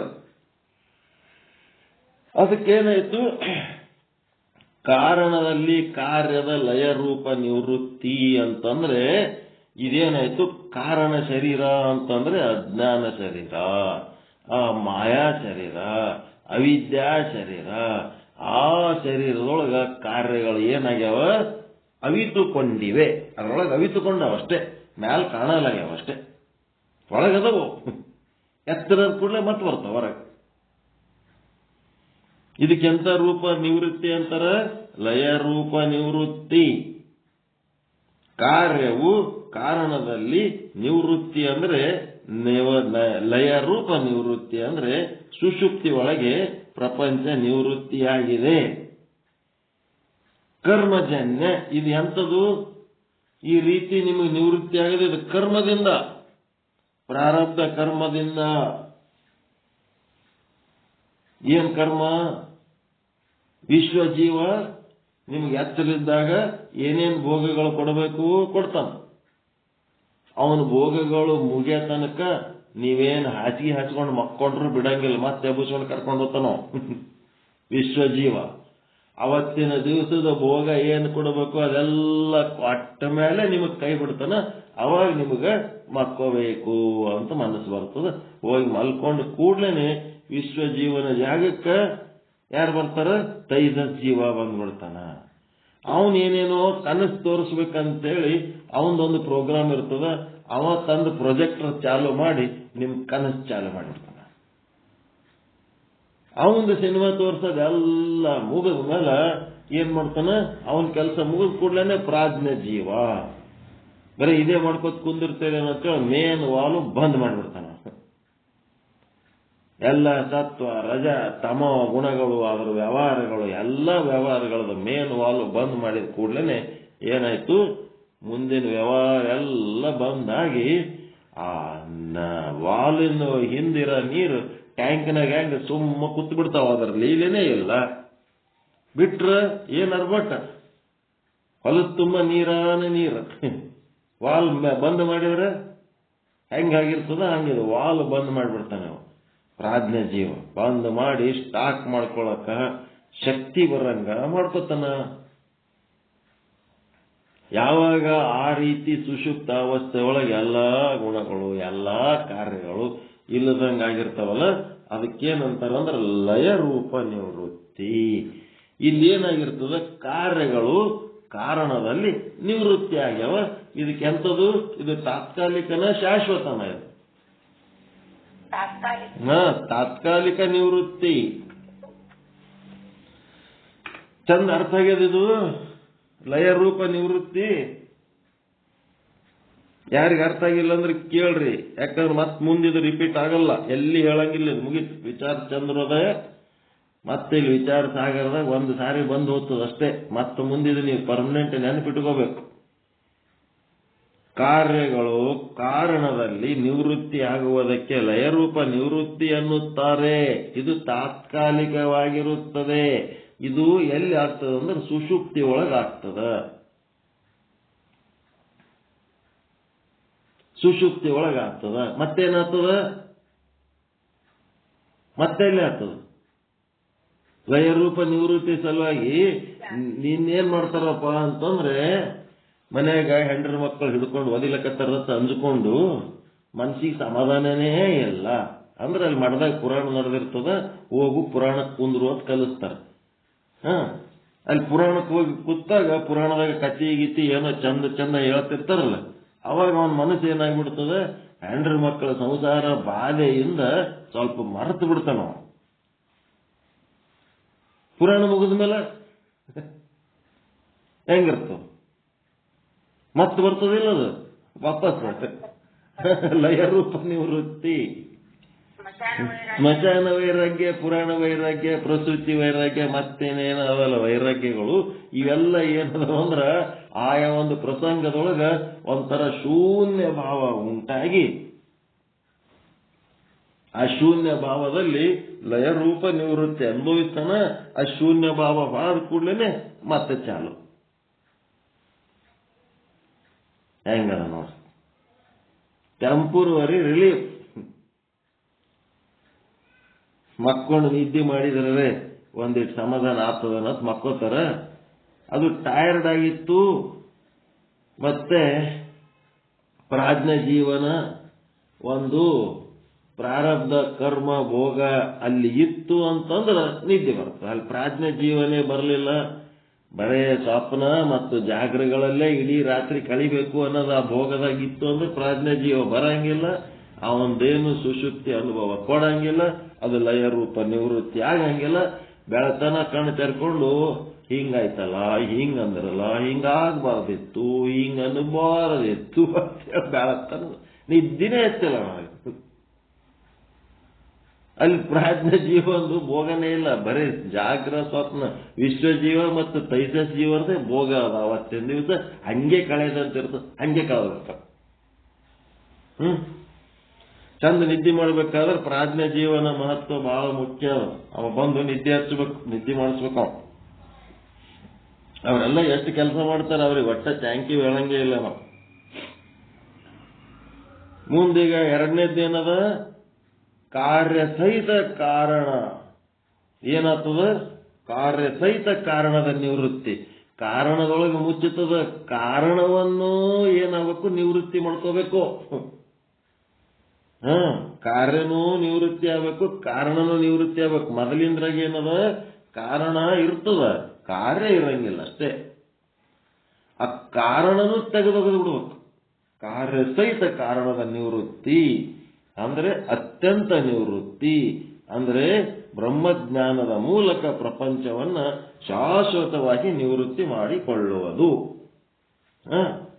ಯಾವಾಗ ನೀವು ಬ್ರಹ್ಮಜ್ಞಾನದ ಪಾಠದಲ್ಲಿ ನಡೆದಾಗ ಅಷ್ಟೇ ಇದು ಜಗತ್ತು ಸುಳ್ಳ ಅಂತ ಅಂದು ನೀವು ಬ್ರಹ್ಮಜ್ಞಾನ ಪಾಠ ಮುಗಿದು ಹೊರಗೆ ಹಾದ ಕೂಡಲೇ ಜಗತ್ತು ಸತ್ಯ ಅಂದ್ರೆ ಅದು ಲಯ ರೂಪ ನಿವೃತ್ತಿ ತಾತ್ಕಾಲಿಕ.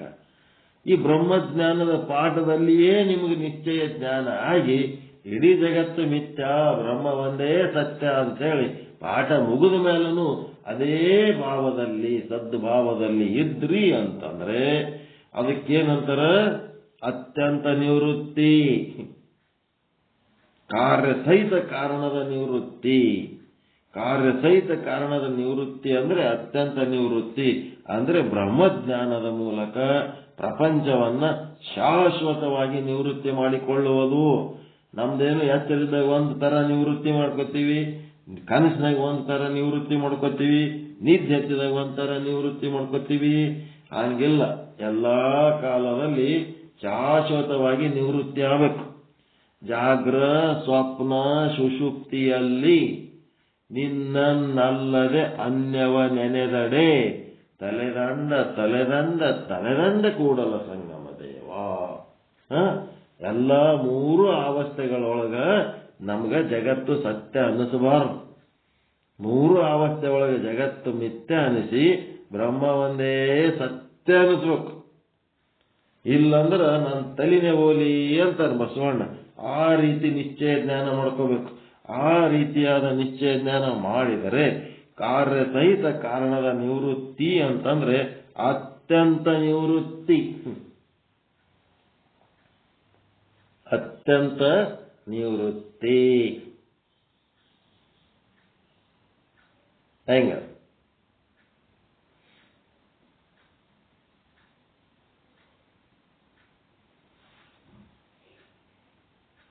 ಗಂಡಿಗೋ ಮಗನಿಗೋ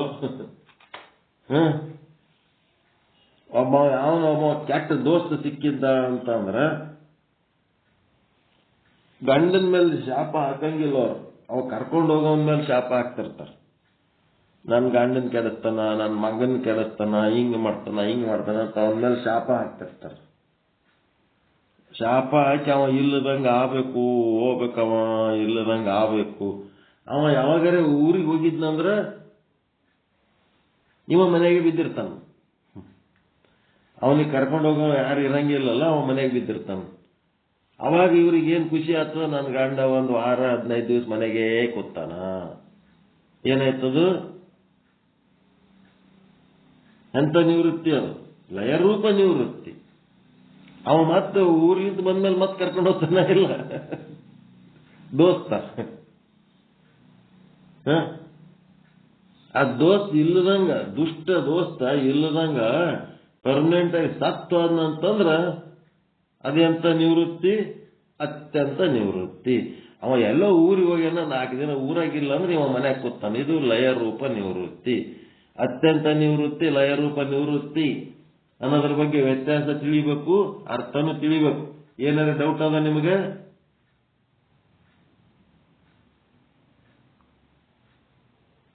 ಏನಿಲ್ಲ, ತಿಳಿತಲ್ಲ? ಅತ್ಯಂತ ನಿವೃತ್ತಿ, ಲಯ ರೂಪ ನಿವೃತ್ತಿ.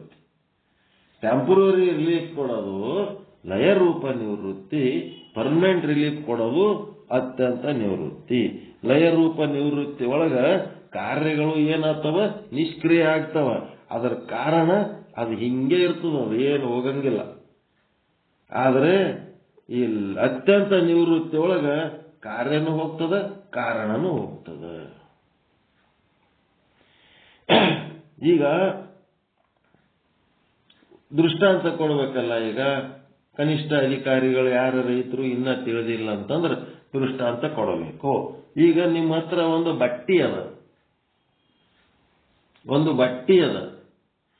ಬಟ್ಟೆ ಒಳಗೆ ಏನದಾವ? ಎಳಿ ಇರ್ತಾವ. ಆ ಎಳಿಗಳು ಎಲ್ಲ ನೀವು ಬಿಚ್ಚಿಬಿಟ್ರಿ ಅಪ್ಪ, ಬಟ್ಟಿದ ಎಳಿ ಬಿಚ್ಚಿಬಿಟ್ರಿ ಅಂತಂದ್ರೆ ಅಲ್ಲಿ ಬಟ್ಟೆ ಉಳಿತದೇನು? ಬಟ್ಟೆ ಉಳಿತದ್ರಿ, ಮತ್ತ ಎಳಿಗಳಿಂದ ಮತ್ತೆ ಬಟ್ಟೆ ಮಾಡಬಹುದು. ಈಗ ಬಟ್ಟೆ ಉಳಿತದೇನಲ್ಲಿ? ಬಟ್ಟೆ ಉಳಿಯಂಗಿಲ್ಲ. ಬಟ್ಟೆ ಉಳಿಯಂಗಿಲ್ಲ ಅಂದ್ರೆ ಮತ್ ಅವೇ ಎಳಿ ಯಾರ ನೇಕಾರ ಕೈಗೆ ಸಿಕ್ಕ್ರ ಅವ ಮತ್ ಬಟ್ಟೆ ಮಾಡ್ಬಿಡ್ತಾವ. ಈಗ ಅದು ಬಟ್ಟೆ ಇಲ್ಲದಂಗೆ ಏನ್ ಆಗ್ಯದಲ್ಲ, ಎಳಿಗಳು ತೆಗೆದಾಗ, ಎಳಿಗಳೆಲ್ಲ ತೆಗೆದಾಗ ಬಟ್ಟೆ ಏನು ಇಲ್ಲದಂಗೆ ಆಗ್ಯದಲ್ಲ, ಅದೆಂತದ ಲಯ ರೂಪ ನಿವೃತ್ತಿ ಅಷ್ಟೇ. ಏನಾಗ್ಬಿಡ್ತು? ಕಾರಣ ಎಳಿ, ಕಾರ್ಯ ಬಟ್ಟಿ. ಬಟ್ಟಿ ಎದ್ರಾಗದ? ಎಳಿಗಳದಾಗ ಒಪ್ಕೊಂಡದ. ಈಗ ಅಷ್ಟೇ ಅದು. ಈಗ ಎಳಿಗಳೆಲ್ಲ ಸೇರಿಸಿ ಮತ್ತೆ ನೇಕಾರನ ಕೈ ಸಿಕ್ಕರ ಅವ ಬಟ್ಟಿ ಮಾಡಿಬಿಟ್ನ ಅಂತಂದ್ರ ಕಾರಣದೊಳಗಿನ ಕಾರ್ಯ ಮತ್ತೆ ಹೊರಗೆ ಬಂದ್ಬಿಡ್ತು. ಇದು ಏನಂತಂದ್ರೆ ಟೆಂಪರರಿ. ಬಟ್ಟೆ ಇಲ್ಲ ಅಂತಂದ್ರ ಟೆಂಪರರಿ ಇಲ್ಲ, ಎಳಿ ಒಳಗೆ ಬಟ್ಟೆ ಅದ, ಅದು ಮತ್ತೆಲ್ಲ ಎಳಿಗಳು ಸೇರಿದು ಅಂದ್ರೆ ಮತ್ತೆ ಬಟ್ಟೆ ತಯಾರ. ಮತ್ತೆ ಅತ್ಯಂತ ನಿವೃತ್ತಿ ಅಂತಂದ್ರ ಆ ಎಳಿಗಳೆಲ್ಲ ಬೆಂಕಿ ಹಾಕಿ ಸುಟ್ಟು ಬಿಡದಪ್ಪ. ಎಲ್ಲ ಎಳಿಗಳ ಬೆಂಕಿ ಹಾಕಿ ಸುಟ್ಟ ಮೇಲೆ ಬೂದಿಲಿಂತ ಏನಾರ ಬಟ್ಟಿ ಮಾಡ್ಲಕ್ ಬರ್ತದೇನು? ಮುಗಿತದ. ಬೂದಿ ಎಲ್ಲ ಗಾಳಿಗೆ ಹಾರಿ ಹೋಗ್ಬಿಡ್ತದ. ಹಾಂಗ ಮಾಡೋದಕ್ಕ ಏನಂತಾರ? ಅತ್ಯಂತ ನಿವೃತ್ತಿ. ಮತ್ತ ಹೊಳ್ಳಿ ಬಟ್ಟಿ ಮಾಡ್ಲಕ್ ಬರ್ಲಾರ್ದಂಗ ಮಾಡಿಟ್ಟು ಬಿಡೋದು. ಈ ಜಗತ್ತು ಮತ್ತ ನಮಗ ಸತ್ಯ ಅಂತ ಅನಿಸಿರಬಾರ್ದು, ಅಂತದಾಗಬೇಕು ನಮ್ಗೆ ನಿಶ್ಚಯ. ಎಳಿಗಳೆಲ್ಲ ಸುಟ್ಟು ಹಾಕಿರ್ಬೇಕು, ಅಂತದಾಗಬೇಕು ನಮ್ಮಲ್ಲಿ ನಿಶ್ಚಯ. ಆ ಎಳಿ ಸುಟ್ಟದ್ದೇ ಬೂದಿ ಮಾಡಿ ಹಣಿಗೆ ಭಸ್ಮ ವಿಭೂತಿ ಹಚ್ಕೋಬೇಕು. ನಿಮ್ಮ ಹಣಿಗೆ ಹಚ್ಕೊಳ್ಳೋ ವಿಭೂತಿ ಏನದು? ಜಗತ್ಸತ್ಯತ್ವದ ಭ್ರಾಂತಿಯನ್ನ ಸುಟ್ಟ ಭಸ್ಮ. ಜಗತ್ತು ಸತ್ಯತ್ತ ಅಂತೇಳಿ ನಿಮಗೇನು ಸತ್ಯ ಆದಂತೇನು ಭ್ರಾಂತಿ ಅದಲ್ಲ, ಅದನ್ನ ನೀವು ನಿಶ್ಚಯ ಜ್ಞಾನ ಮಾಡಿ ಜ್ಞಾನಾಗ್ನಿಯಲ್ಲಿ ಸುಡಬೇಕದನ್ನು. ಜಗತ್ತು ಮಿಥ್ಯ ಅದ ಅಂತ ಹೇಳಿ ಅಂತ ಅಗ್ನಿ ಒಳಗೆ ಸುಟ್ಟು ಅದನ್ನ ಹಣಿಗೆ ಹಚ್ಕೊಂಡು ವಿಭೂತಿ ಅಂತಾರೆ. ಕೆಟ್ಟದ್ದನ್ನ ಸುಟ್ಟ ಯಾವ ಇರ್ತಾನ ಅವನು ಹಚ್ಕೊಂಡು ವಿಭೂತಿನ ಅದು ನಿಜವಾದ ವಿಭೂತಿ. ಜಗತ್ತು ಸತ್ಯ ಅಂತ ತಲೆ ಒಳಗ ಹೃದಯದೊಳಗ ತುಂಬಿಕೊಂಡು ಅದರ ಮೇಲೆ ಮೋಹ ಇಟ್ಟುಕೊಂಡು ಹಣಿಗೆ ವಿಭೂತಿ ಹಚ್ಕೊಂಡ್ರ ಅದು ಒಂದು ಪ್ರಾಣಿಯ ಸಗಣಿಯ ಸುಟ್ಟ ಬೂದಿ ಅಷ್ಟೇ. ಅದು ವಿಭೂತಿ ಯಾಕಾಗ್ತದ? ಒಂದು ಪ್ರಾಣಿಯ ಸಗಣಿ ಸುಟ್ಟು ಬೂದಿ ಅಷ್ಟೇ. ಅದು ವಿಭೂತಿ ಅಂತ ಅರ್ಥ ಬರ್ಬೇಕಾದ್ರ ಈ ಜಗತ್ ಸತ್ಯತ್ವದ ಭ್ರಾಂತಿಯನ್ನ ಜಗತ್ ಮಿಥ್ಯಾ ಎನ್ನುವ ಜ್ಞಾನಾಗ್ನಿಯಲ್ಲಿ ಸುಟ್ಟು ಭಸ್ಮ ಮಾಡಿ ಹಣಿಗೆ ಹಚ್ಕೋಬೇಕು. ಕೆಲವೊಬ್ಬರು ನಾಮಗಳು ಅಡ್ಡ ಹಚ್ಕೋತಾರ, ಕೆಲವೊಬ್ಬರು ನಾಮಗಳು ಉದ್ದ ಹಚ್ಕೋತಾರ. ಅಡ್ಡ ಹಚ್ಕೊಂಡ್ರೆ ಏನಾಗ್ತದ, ಉದ್ದ ಹಚ್ಕೊಂಡ್ರೆ ಏನಾಗ್ತದ? ಈಗ ಒಂದು 3 ಟ್ಯೂಬ್ಲೈಟ್ ಅದಾವ.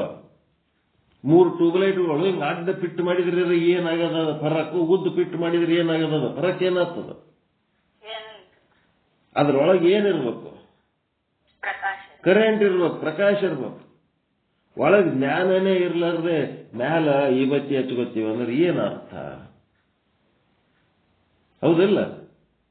ಕರೆಂಟ್ ಇಲ್ಲ, ಟ್ಯೂಬ್ಲೈಟ್ ಬೆಳಕೇ ಇಲ್ಲ, ಕೆಟ್ಟ ಟ್ಯೂಬ್ಲೈಟ್ಗಳೆಲ್ಲ ಉದ್ದ ಫಿಟ್ ಮಾಡಿದ್ರೇನು ಅಡ್ಡ ಫಿಟ್ ಮಾಡಿದ್ರೆ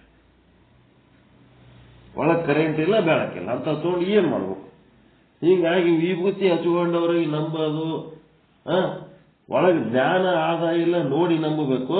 ಏನೆಲ್ಲ ವಿಭೂತಿ ಹಚ್ಕೊಂಡವ್ರೆಲ್ಲ ನಮ್ಮವ್ರು ಅಂತೀರಲ್ಲ, 3 ದಿನದಾಗ ಅವ ಲಪುಟ ತನ್ನ ಗುಣ ತೋರಿಸ್ತಾನ. ಒಳಗೆ ಜ್ಞಾನ ಇರೋದು ಮುಖ್ಯನೋ ವಿಭೂತಿ ಹಚ್ಕೊಂಡಿರೋದು ಮುಖ್ಯನೋ?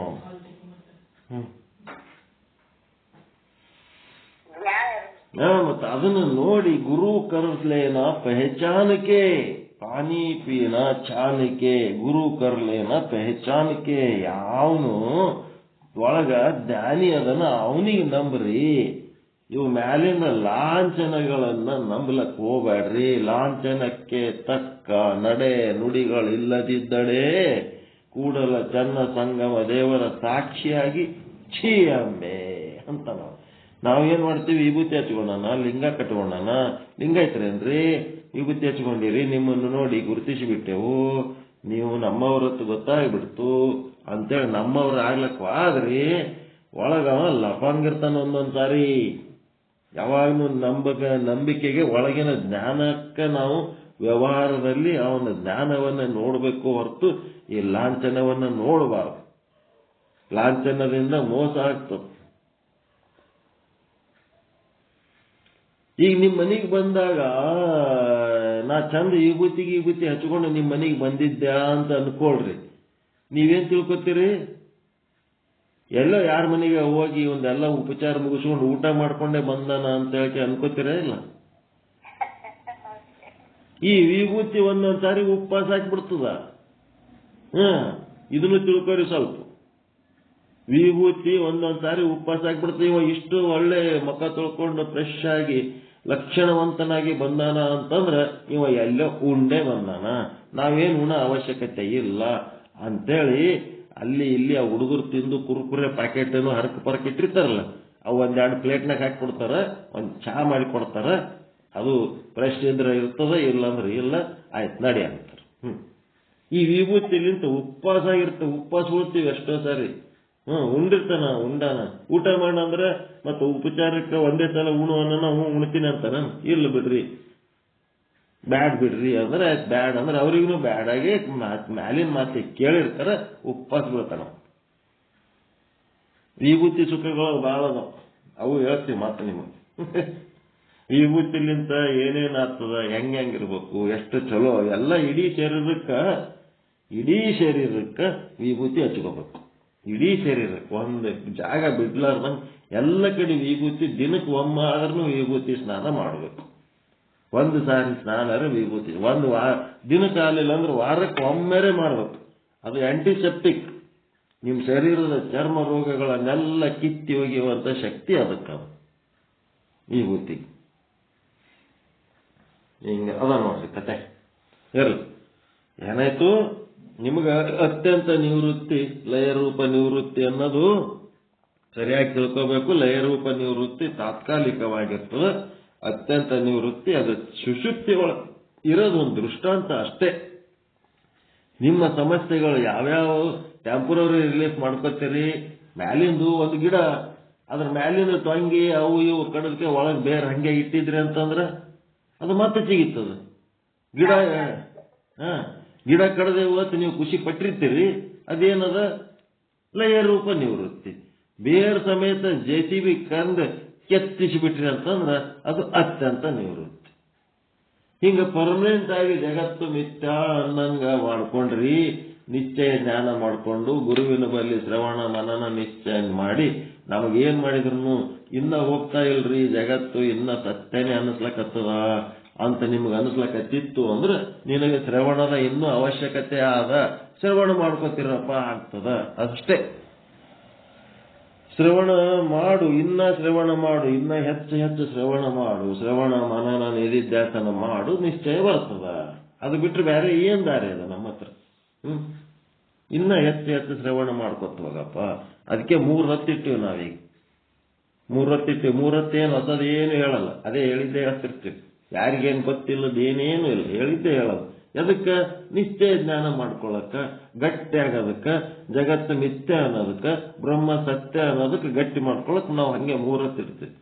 ಇನ್ನ ಸ್ವಲ್ಪ ದಿವಸ ಆದ್ಮೇಲೆ 5 ಹೊತ್ತಿಡ್ತೀವಿ ನಾವು. ಮುಸಲ್ಮಾನ್ರು ಹೆಂಗ 5 ಸಾರಿ ನಮಾಜ್ ಮಾಡ್ತಾರ ಹಂಗ 5 ಹೊತ್ತು ಪಾಠ ನಡೆಸ್ಬೇಕಂತದ ನಮ್ಮದಲ್ಲಿ. ಅಂಥದೊಂದು ಗುರಿ ಅದ. ಅದನ್ನ ಉದ್ಧಾರ ಮಾಡ್ಬೇಕಾದ್ರೆ ಎಲ್ಲರೂ ಆಕ್ಟಿವ್ ಆಗಿ ಮಾಡ್ಬೇಕು, ನಿರಂತರ ಅದ್ರಾಗೆ ಅದೇ ಮೂಡ್ನಾಗ ಇರಬೇಕು. ಆದ್ರೆ ಈ ತರ ಮಾಡ್ಬೇಕು. ಆ ಗುರಿ ಅದ. ಅದು ಹೆಂಗ ಆಗ್ತದ ನೋಡ್ಬೇಕು. ಎಲ್ಲರೂ ಸುಮ್ಮನೆ ಇಲ್ಲೇ ನಮ್ಮ ಮುಂದೆ ಬರೋದು, 4 ಮಂದಿ ಕುಂದ್ರೋದು, ಮತ್ತೊಬ್ಬನು ಹೊಸ ಮನುಷ್ಯ ಕರೆಯೋದು ಇಲ್ಲ, ಇನ್ನೊಬ್ಬನಿಗೆ ಹೇಳೋದು ಇಲ್ಲ. ಹಂಗೆ ಕುಂತೆ ನಾವೇ ಮಾಡ್ಕೊತ ಕೂತ್ರ ಅಲ್ಲ. ನೀವು ಮಾಡಿ ಇನ್ನ ಜಾಸ್ತಿ ಪ್ರಮಾಣದಾಗ ಇದು ನಡಿಬೇಕು. 24 ತಾಸು ಸತ್ಸಂಗ ನಡಿಬೇಕು. ಯಾವನು ಶುದ್ಧ ಬ್ರಹ್ಮ ಪೀಠದ ಲಿಂಕ್ ಓಪನ್ ಮಾಡಿದ್ರು ಒಬ್ಬನ ಪ್ರವಚನ ಅಲ್ಲಿ ನಡೆದಿರ್ಬೇಕು. ರಾತ್ರಿ 12ಕ್ಕೆ ತೆಗಿಬೇಕು, 1ಕ್ಕೆ ನಡಿಬೇಕು, 2ಕ್ಕೆ ನಡಿಬೇಕು, 4ಕ್ಕೆ ನಡಿಬೇಕು, 11ಕ್ಕೆ ನಡಿಬೇಕು, 12ಕ್ಕೆ ಎಲ್ಲಾ ಕಾಲದಲ್ಲಿ 24 ಅವರ್ಸ್ ಸತ್ಸಂಗ ಇಡಬೇಕು ನಾವು. ಟಿವಿಗಳು ಇರ್ತಾರಲ್ರಿ, ಬೆಳಿಗ್ಗೆಯಿಂದ ಸಂಜೆ ತನಕ 24 ತಾಸು ಅದಾವಿಲ್ಲ ಟಿವಿಗಳು. ಯಾವಾಗಾದ್ರೂ ಓಪನ್ ಮಾಡಿದ್ರೆ ಚಾಲು ಆವ ಇಲ್ಲ? ಏನ್ ರಾತ್ರಿ 10:30 11ಕ್ಕೆ ಬಂದ್ ಮಾಡ್ತಾರ ಅವರು? 24 ಅವರ್ಸ್ ಇರ್ತಾವಲ್ಲ, ಹಂಗೆ 24x7 ಶುದ್ಧ ಬ್ರಹ್ಮ ಪೀಠದ್ದು ಟಾರ್ಗೆಟ್ ಅದ. ಅದು ಹೆಂಗ್ ಮಾಡ್ತೀರಿ ನೀವು ಸಾಧಕರು ಆಕ್ಟಿವ್ ಆಗಿ ಮಾಡಿದ್ರೆ ಆ ಟಾರ್ಗೆಟ್ ರೀಚ್ ಆಗ್ತೀರಿ. ಯಾವನಾರೆ ಅಂದರೆ ಓಪನ್ ಮಾಡ್ಲಿ, ಯಾವಾದರೆ ಒಂದು ಓಪನ್ ಮಾಡಿದ್ರೆ ಅಲ್ಲಿ ಒಂದು ತತ್ವಜ್ಞಾನ ಚಿಂತನೆ ನಡೆದಿರ್ತದಪ್ಪ ಅನ್ನಂಗ ಆಗ್ಬೇಕಿದು. ಅಷ್ಟು ಇದು ಬೆಳಿಬೇಕು. ಇಲ್ಲಿ ಬೆಳಿಬೇಕು, ಬೆಳೆಸ್ಬೇಕು ಅನ್ನೋದು ಏನಿಲ್ಲ. ಸುಮ್ಮನೆ ಕುಂತು ಎದ್ದು ಹೋಗೋರು ಗಂಟು ಬಿದ್ದಿರಲ್ಲ, ಇದರಿಂದ ಏನೇನು ಆಗಲ್ಲ. ಆಕ್ಟಿವ್ ಆಗಿ ಮಾಡ್ಬೇಕು. ಅತ್ಯಂತ ನಿವೃತ್ತಿ ಆಗ್ಬೇಕಾದ್ರೆ ಹಿಂಗ ಮಾಡ್ಕೋಬೇಕಪ್ಪ. ಲಯ ರೂಪ ನಿವೃತ್ತಿ ಬೇಕಂದ್ರೆ ಈಗೇನು ಆಡಕತ್ತಿರಲ್ಲ, ಈಟೆ ಲಯ ರೂಪ ಈಟೆ ನಮ್ಮ ಸಾಧನೆ. ಈ ಜನ್ಮದಾಗ ಇದಕ್ಕಿಂತ ಹೆಚ್ಚಿಗೇನು ಮಾಡಕ್ಕಾಗಲ್ಲ. ಇದ್ರ ಹಣೆ ಬರ ಈಟೆ ಅವತ್ತು ಈಟೆ ಮಾಡ್ಕೋತಿರ್ಬೇಕಷ್ಟೆ. ಈಗ ಒಂದು ಸಾಲು ಏನಾಯ್ತು ಚನ್ನಬಸವಣ್ಣನವರದು, ಆವಲ್ಲಿ ಸರ್ವ ಪ್ರಪಂಚ ನಿವೃತ್ತಿ ಆಗಿರುವುದು ಅದೇ ಬ್ರಹ್ಮಜ್ಞಾನ ಅನ್ನೋದ್ರೊಳಗ 2 ವೃತ್ತಿ ನಿವೃತ್ತಿಗಳೊಂದು ಲಯ ರೂಪ ನಿವೃತ್ತಿ, ಇನ್ನ ಒಂದು ಅತ್ಯಂತ ನಿವೃತ್ತಿ ಅಂತ ಹೇಳಿದ್ರು. ಲಯ ರೂಪ ನಿವೃತ್ತಿ ತಾತ್ಕಾಲಿಕವಾಗಿರ್ತದ, ಅಲ್ಲಿ ಕಾರಣ ಇರ್ತದ, ಕಾರ್ಯ ಲಯ ಆಗಿರ್ತದ ಅಷ್ಟೇ. ಕಾರಣದಲ್ಲಿ ಕಾರ್ಯ ಲಯ ಆಗಿರ್ತದ. ಅದು ಬಟ್ಟಿ ಅನ್ನೋ ಕಾರ್ಯ ಹೋಗಿ ಎಳೆಯೊಳಗೆ ಲಯ ಆಗಿರ್ತದೆ. ಎಳೆಗಳೆಲ್ಲ ತೆಗೆದ ಮೇಲೆ ಮುಂದೆ ಅತ್ಯಂತ ನಿವೃತ್ತಿ ಅಂತಂದ್ರ ಆ ಬಟ್ಟಿ ಮತ್ತೆ ಹೊಳ್ಳಿ ಅದೇ ಎಳೆಲಿಂದ ಬಟ್ಟಿ ಮಾರ್ಲಕ್ ಬರ್ಲಾರ್ದಂಗೆ ಸುಟ್ಟು ಹಾಕಿ ಬಿಡೋದು. ಅದಕ್ಕೇನಂತಾರೆ? ಅತ್ಯಂತ ನಿವೃತ್ತಿ ಅಂತಾರೆ. ಎಳೆಗಳು ಹಂಗೆ ಇದ್ದು ಅಂತಂದ್ರೆ ಮತ್ತೆ ಬಟ್ಟಿ ಆಗ್ತದೆ. ಅದಕ್ಕೆ ಲಯ ರೂಪ ನಿವೃತ್ತಿ ಅಂತಾರಂತ ದೃಷ್ಟಾಂತ ಕೊಡುವ ಮೂಲಕ ಅವನಲ್ಲಿ ಸರ್ವ ಪ್ರಪಂಚ ನಿವೃತ್ತಿ ಆಗಿರುವುದು ಅವನೇ ಬ್ರಹ್ಮಜ್ಞಾನಿ. ಎಂಥದ್ದು? ಲಯರೂಪ ನಿವೃತ್ತಿ ಮಾಡ್ಕೊಂಡಿರ್ಬೇಕು. ಇದು ಅತ್ಯಂತ ನಿವೃತ್ತಿ ಮಾಡ್ಕೊಂಡಿರ್ಬೇಕು. ಬರೀ ಲಯರೂಪ ಅಷ್ಟೇ ಅಲ್ಲ, ಅತ್ಯಂತ ನಿವೃತ್ತಿ ಮಾಡ್ಕೊಂಡವನಿಗೆ ಏನಂತಾರೆ? ಬ್ರಹ್ಮಜ್ಞಾನಿ ಅಂತಾರೆ. 2ನೇ ಸಾಲು ನಾಳೆಗೆ ಹೇಳ್ಬೇಕಿದು. ಅವನಲ್ಲಿ ಕೇವಲ ನಿಶ್ಚಿಂತವಾಗಿರುವುದು ಅದೇ ಬ್ರಹ್ಮಜ್ಞಾನ. ಒಟ್ಟ ಚಿಂತನೆ ಇರಬಾರ್ದು. ಈಗ 1ನೇ ಸಾಲಿನಾಗ ಏನಾಯ್ತು? ಜಗತ್ತು ಸತ್ಯ ಅಂತ ಒಟ್ಟ ಅನಿಸಬಾರ್ದು, ಎಂದೇನು ಅನಿಸಬಾರ್ದು ಜಗತ್ತು ಸತ್ಯ ಅಂತ. ಜಗತ್ತು ಮಿಥ್ಯನೇ ಅನಿಸ್ಬೇಕು. ಅದು ಅತ್ಯಂತ ನಿವೃತ್ತಿ. ಮುಂದೆ ಚಿಂತಿ ಒಟ್ಟ ಬರಬಾರ್ದು, ನಿಶ್ಚಿಂತಿರ್ಬೇಕು. ಅದೇ ಬ್ರಹ್ಮಜ್ಞಾನ. 2ನೇ ಸಾಲು ಮತ್ತೆ ನಾಳೆ ಹೇಳೋಣ. ಸಮಯ ಬಹಳ ಆಯ್ತು. ಎಲ್ಲರಿಗೂ ಒಳಿತಾಗಲಿ, ಎಲ್ಲರಿಗೂ ಶುಭವಾಗಲಿ. ಪರಮಾನಂದ ಪ್ರಾಪ್ತಿ ಭವ, ಸರ್ವ ದುಃಖ ನಿವೃತ್ತಿ ಭವ, ಇಷ್ಟಾರ್ಥ ಸಿದ್ಧಿರಸ್ತು. ಯಶಸ್ವಿ ಭವ, ಯಶಸ್ವಿ ಭವ. ಜಯ ಶುದ್ಧ ಬ್ರಹ್ಮ, ಜಯ ಜಯ ಶುದ್ಧ ಬ್ರಹ್ಮ, ಜಯ ಶುದ್ಧ ಬ್ರಹ್ಮ, ಜಯ ಜಯ ಶುದ್ಧ ಬ್ರಹ್ಮ. ಓಂ ಶಾಂತಿ ಶಾಂತಿ ಶಾಂತಿ. ಎಲ್ಲರಿಗೂ ಶರಣು ಶರಣಾರ್ಥಿ. ಎಲ್ಲರಿಗೂ ಶರಣು ಶರಣಾರ್ಥಿ. ಓಕೆ. ಜಗತ್ತರಿಗೆ ಶುದ್ಧ ಬ್ರಹ್ಮ ತತ್ವದ ಶರಣತ್ವ ಮಹಾತ್ಮಾಗಳು ನಿನ್ನೆ ದಿವಸ ಭಾಗದೊಳಗ 3 ರೀತಿಯ ಭಾಗಗಳನ್ನು ನೀಡಿದರು. ಯೌಕ್ತಿಕ ಭಾಗ, ಶಾಸ್ತ್ರೀಯ ಭಾಗ ಮತ್ತು ಅಪರೋಕ್ಷ ಭಾಗ. ಇವತ್ತು ಲಯರೂಪ ಭಾಗ ನಿವೃತ್ತಿ, ಅತ್ಯಂತ ನಿವೃತ್ತಿ ಮತ್ತು ಲಯರೂಪ ನಿವೃತ್ತಿ 2 ಪ್ರಕಾರ ಹೇಳಿದ್ರು. ಲಯರೂಪ ನಿವೃತ್ತಿ ಅಂತಂದ್ರ ಇದು ಕಾರಣದಲ್ಲಿ ಕಾರ್ಯದ ನಿವೃತ್ತಿ. ಕಾರಣ ಅಂದ್ರೆ ಇರ್ತೈತಿ, ಕಾರ್ಯ ಮಾತ್ರ ನಿವೃತ್ತಿ. ಇದು ತಾತ್ಕಾಲಿಕ ನಿವೃತ್ತಿ ಆಗ್ತೈತಿ. ಈ ಅತ್ಯಂತಿಕ ನಿವೃತ್ತಿ ಅಂತಂದ್ರೆ ಬೇರು ಸಹಿತ ಕಿತ್ತಾಕೋದು. ಅಂದ್ರೆ ಬಟ್ಟೆಯನ್ನ ಸುಟ್ಟು ಬಿಟ್ರೆ ಮತ್ತದನ್ನ ನಿರ್ಮಾಣ ಮಾಡಕ್ ಸಾಧ್ಯ ಇರೋದಿಲ್ಲ. ಇದು ಅತ್ಯಂತಿಕ ನಿವೃತ್ತಿ. ಇನ್ನು ಲಯರೂಪ ನಿವೃತ್ತಿಗೆ ಉದಾಹರಣೆಯನ್ನ ಈ ಕೋಳಿ ತನ್ನ ಪಕ್ಕದೊಳಗ ತನ್ನ ಮರಿಗಳನ್ನೆಲ್ಲ ಮಲ್ಕೋತೈತಿ. ಮತ್ತೆ ಮುಂಜಾನೆ ಮತ್ತೆ ತನ್ನ ಎಲ್ಲ ಲಯರೂಪ ನಿವೃತ್ತಿ. ಇದಕ್ಕೆ ಇನ್ನೊಂದು ಉದಾಹರಣೆ ಅಂದ್ರೆ ಬಟ್ಟೆಯನ್ನ ಉದಾಹರಣೆ ಕೊಟ್ಟರು. ಬಟ್ಟೆಗಳಲ್ಲಿ ಎಳೆಗಳನ್ನ ನಾವು ತೆಗೆದ್ರೆ ಅದು ಬಟ್ಟೆ ಇಲ್ಲಾಗ್ತದೆ ಹೊರತು ಎಳೆಗಳನ್ನ ಆ ಎಳೆಗಳಿಂದ ಮತ್ತೆ ನೇಕಾರ ಅಂತಿದ್ರೆ ಮತ್ತೆ ಬಟ್ಟೆಯನ್ನ ನಿರ್ಮಾಣ ಮಾಡ್ತಾನ. ಇದು ಲಯದ ತಾತ್ಕಾಲಿಕ ನಿವೃತ್ತಿ ಆಗ್ತೈತಿ. ಅದನ್ನ ಬಟ್ಟೆನ ನಾವು ಸುಟ್ಟು ಹಾಕ್ಬಿಟ್ರೆ ಅಲ್ಲಿ ಮತ್ತೆ ನಾವು ನಿರ್ಮಾಣ ಮಾಡಕ್ ಸಾಧ್ಯ ಆಗುದಿಲ್ಲ, ಅದು ಅತ್ಯಂತಿಕ ನಿವೃತ್ತಿ. ಇದು ಎರಡು ರೂಪ, ಲಯರೂಪ ನಿವೃತ್ತಿ ಮತ್ತು ಅತ್ಯಂತಿಕ ನಿವೃತ್ತಿಗಳನ್ನ ನಮಗ ಮನದಟ್ಟಾಗುವಂತೆ ಉದಾಹರಣೆಗಳನ್ನ ಕೊಟ್ಟು ತಿಳಿಸಿಕೊಟ್ರು. ಅಂತ ಗುರುಗಳಿಗೆ ಅನಂತ ಧನ್ಯವಾದಗಳು.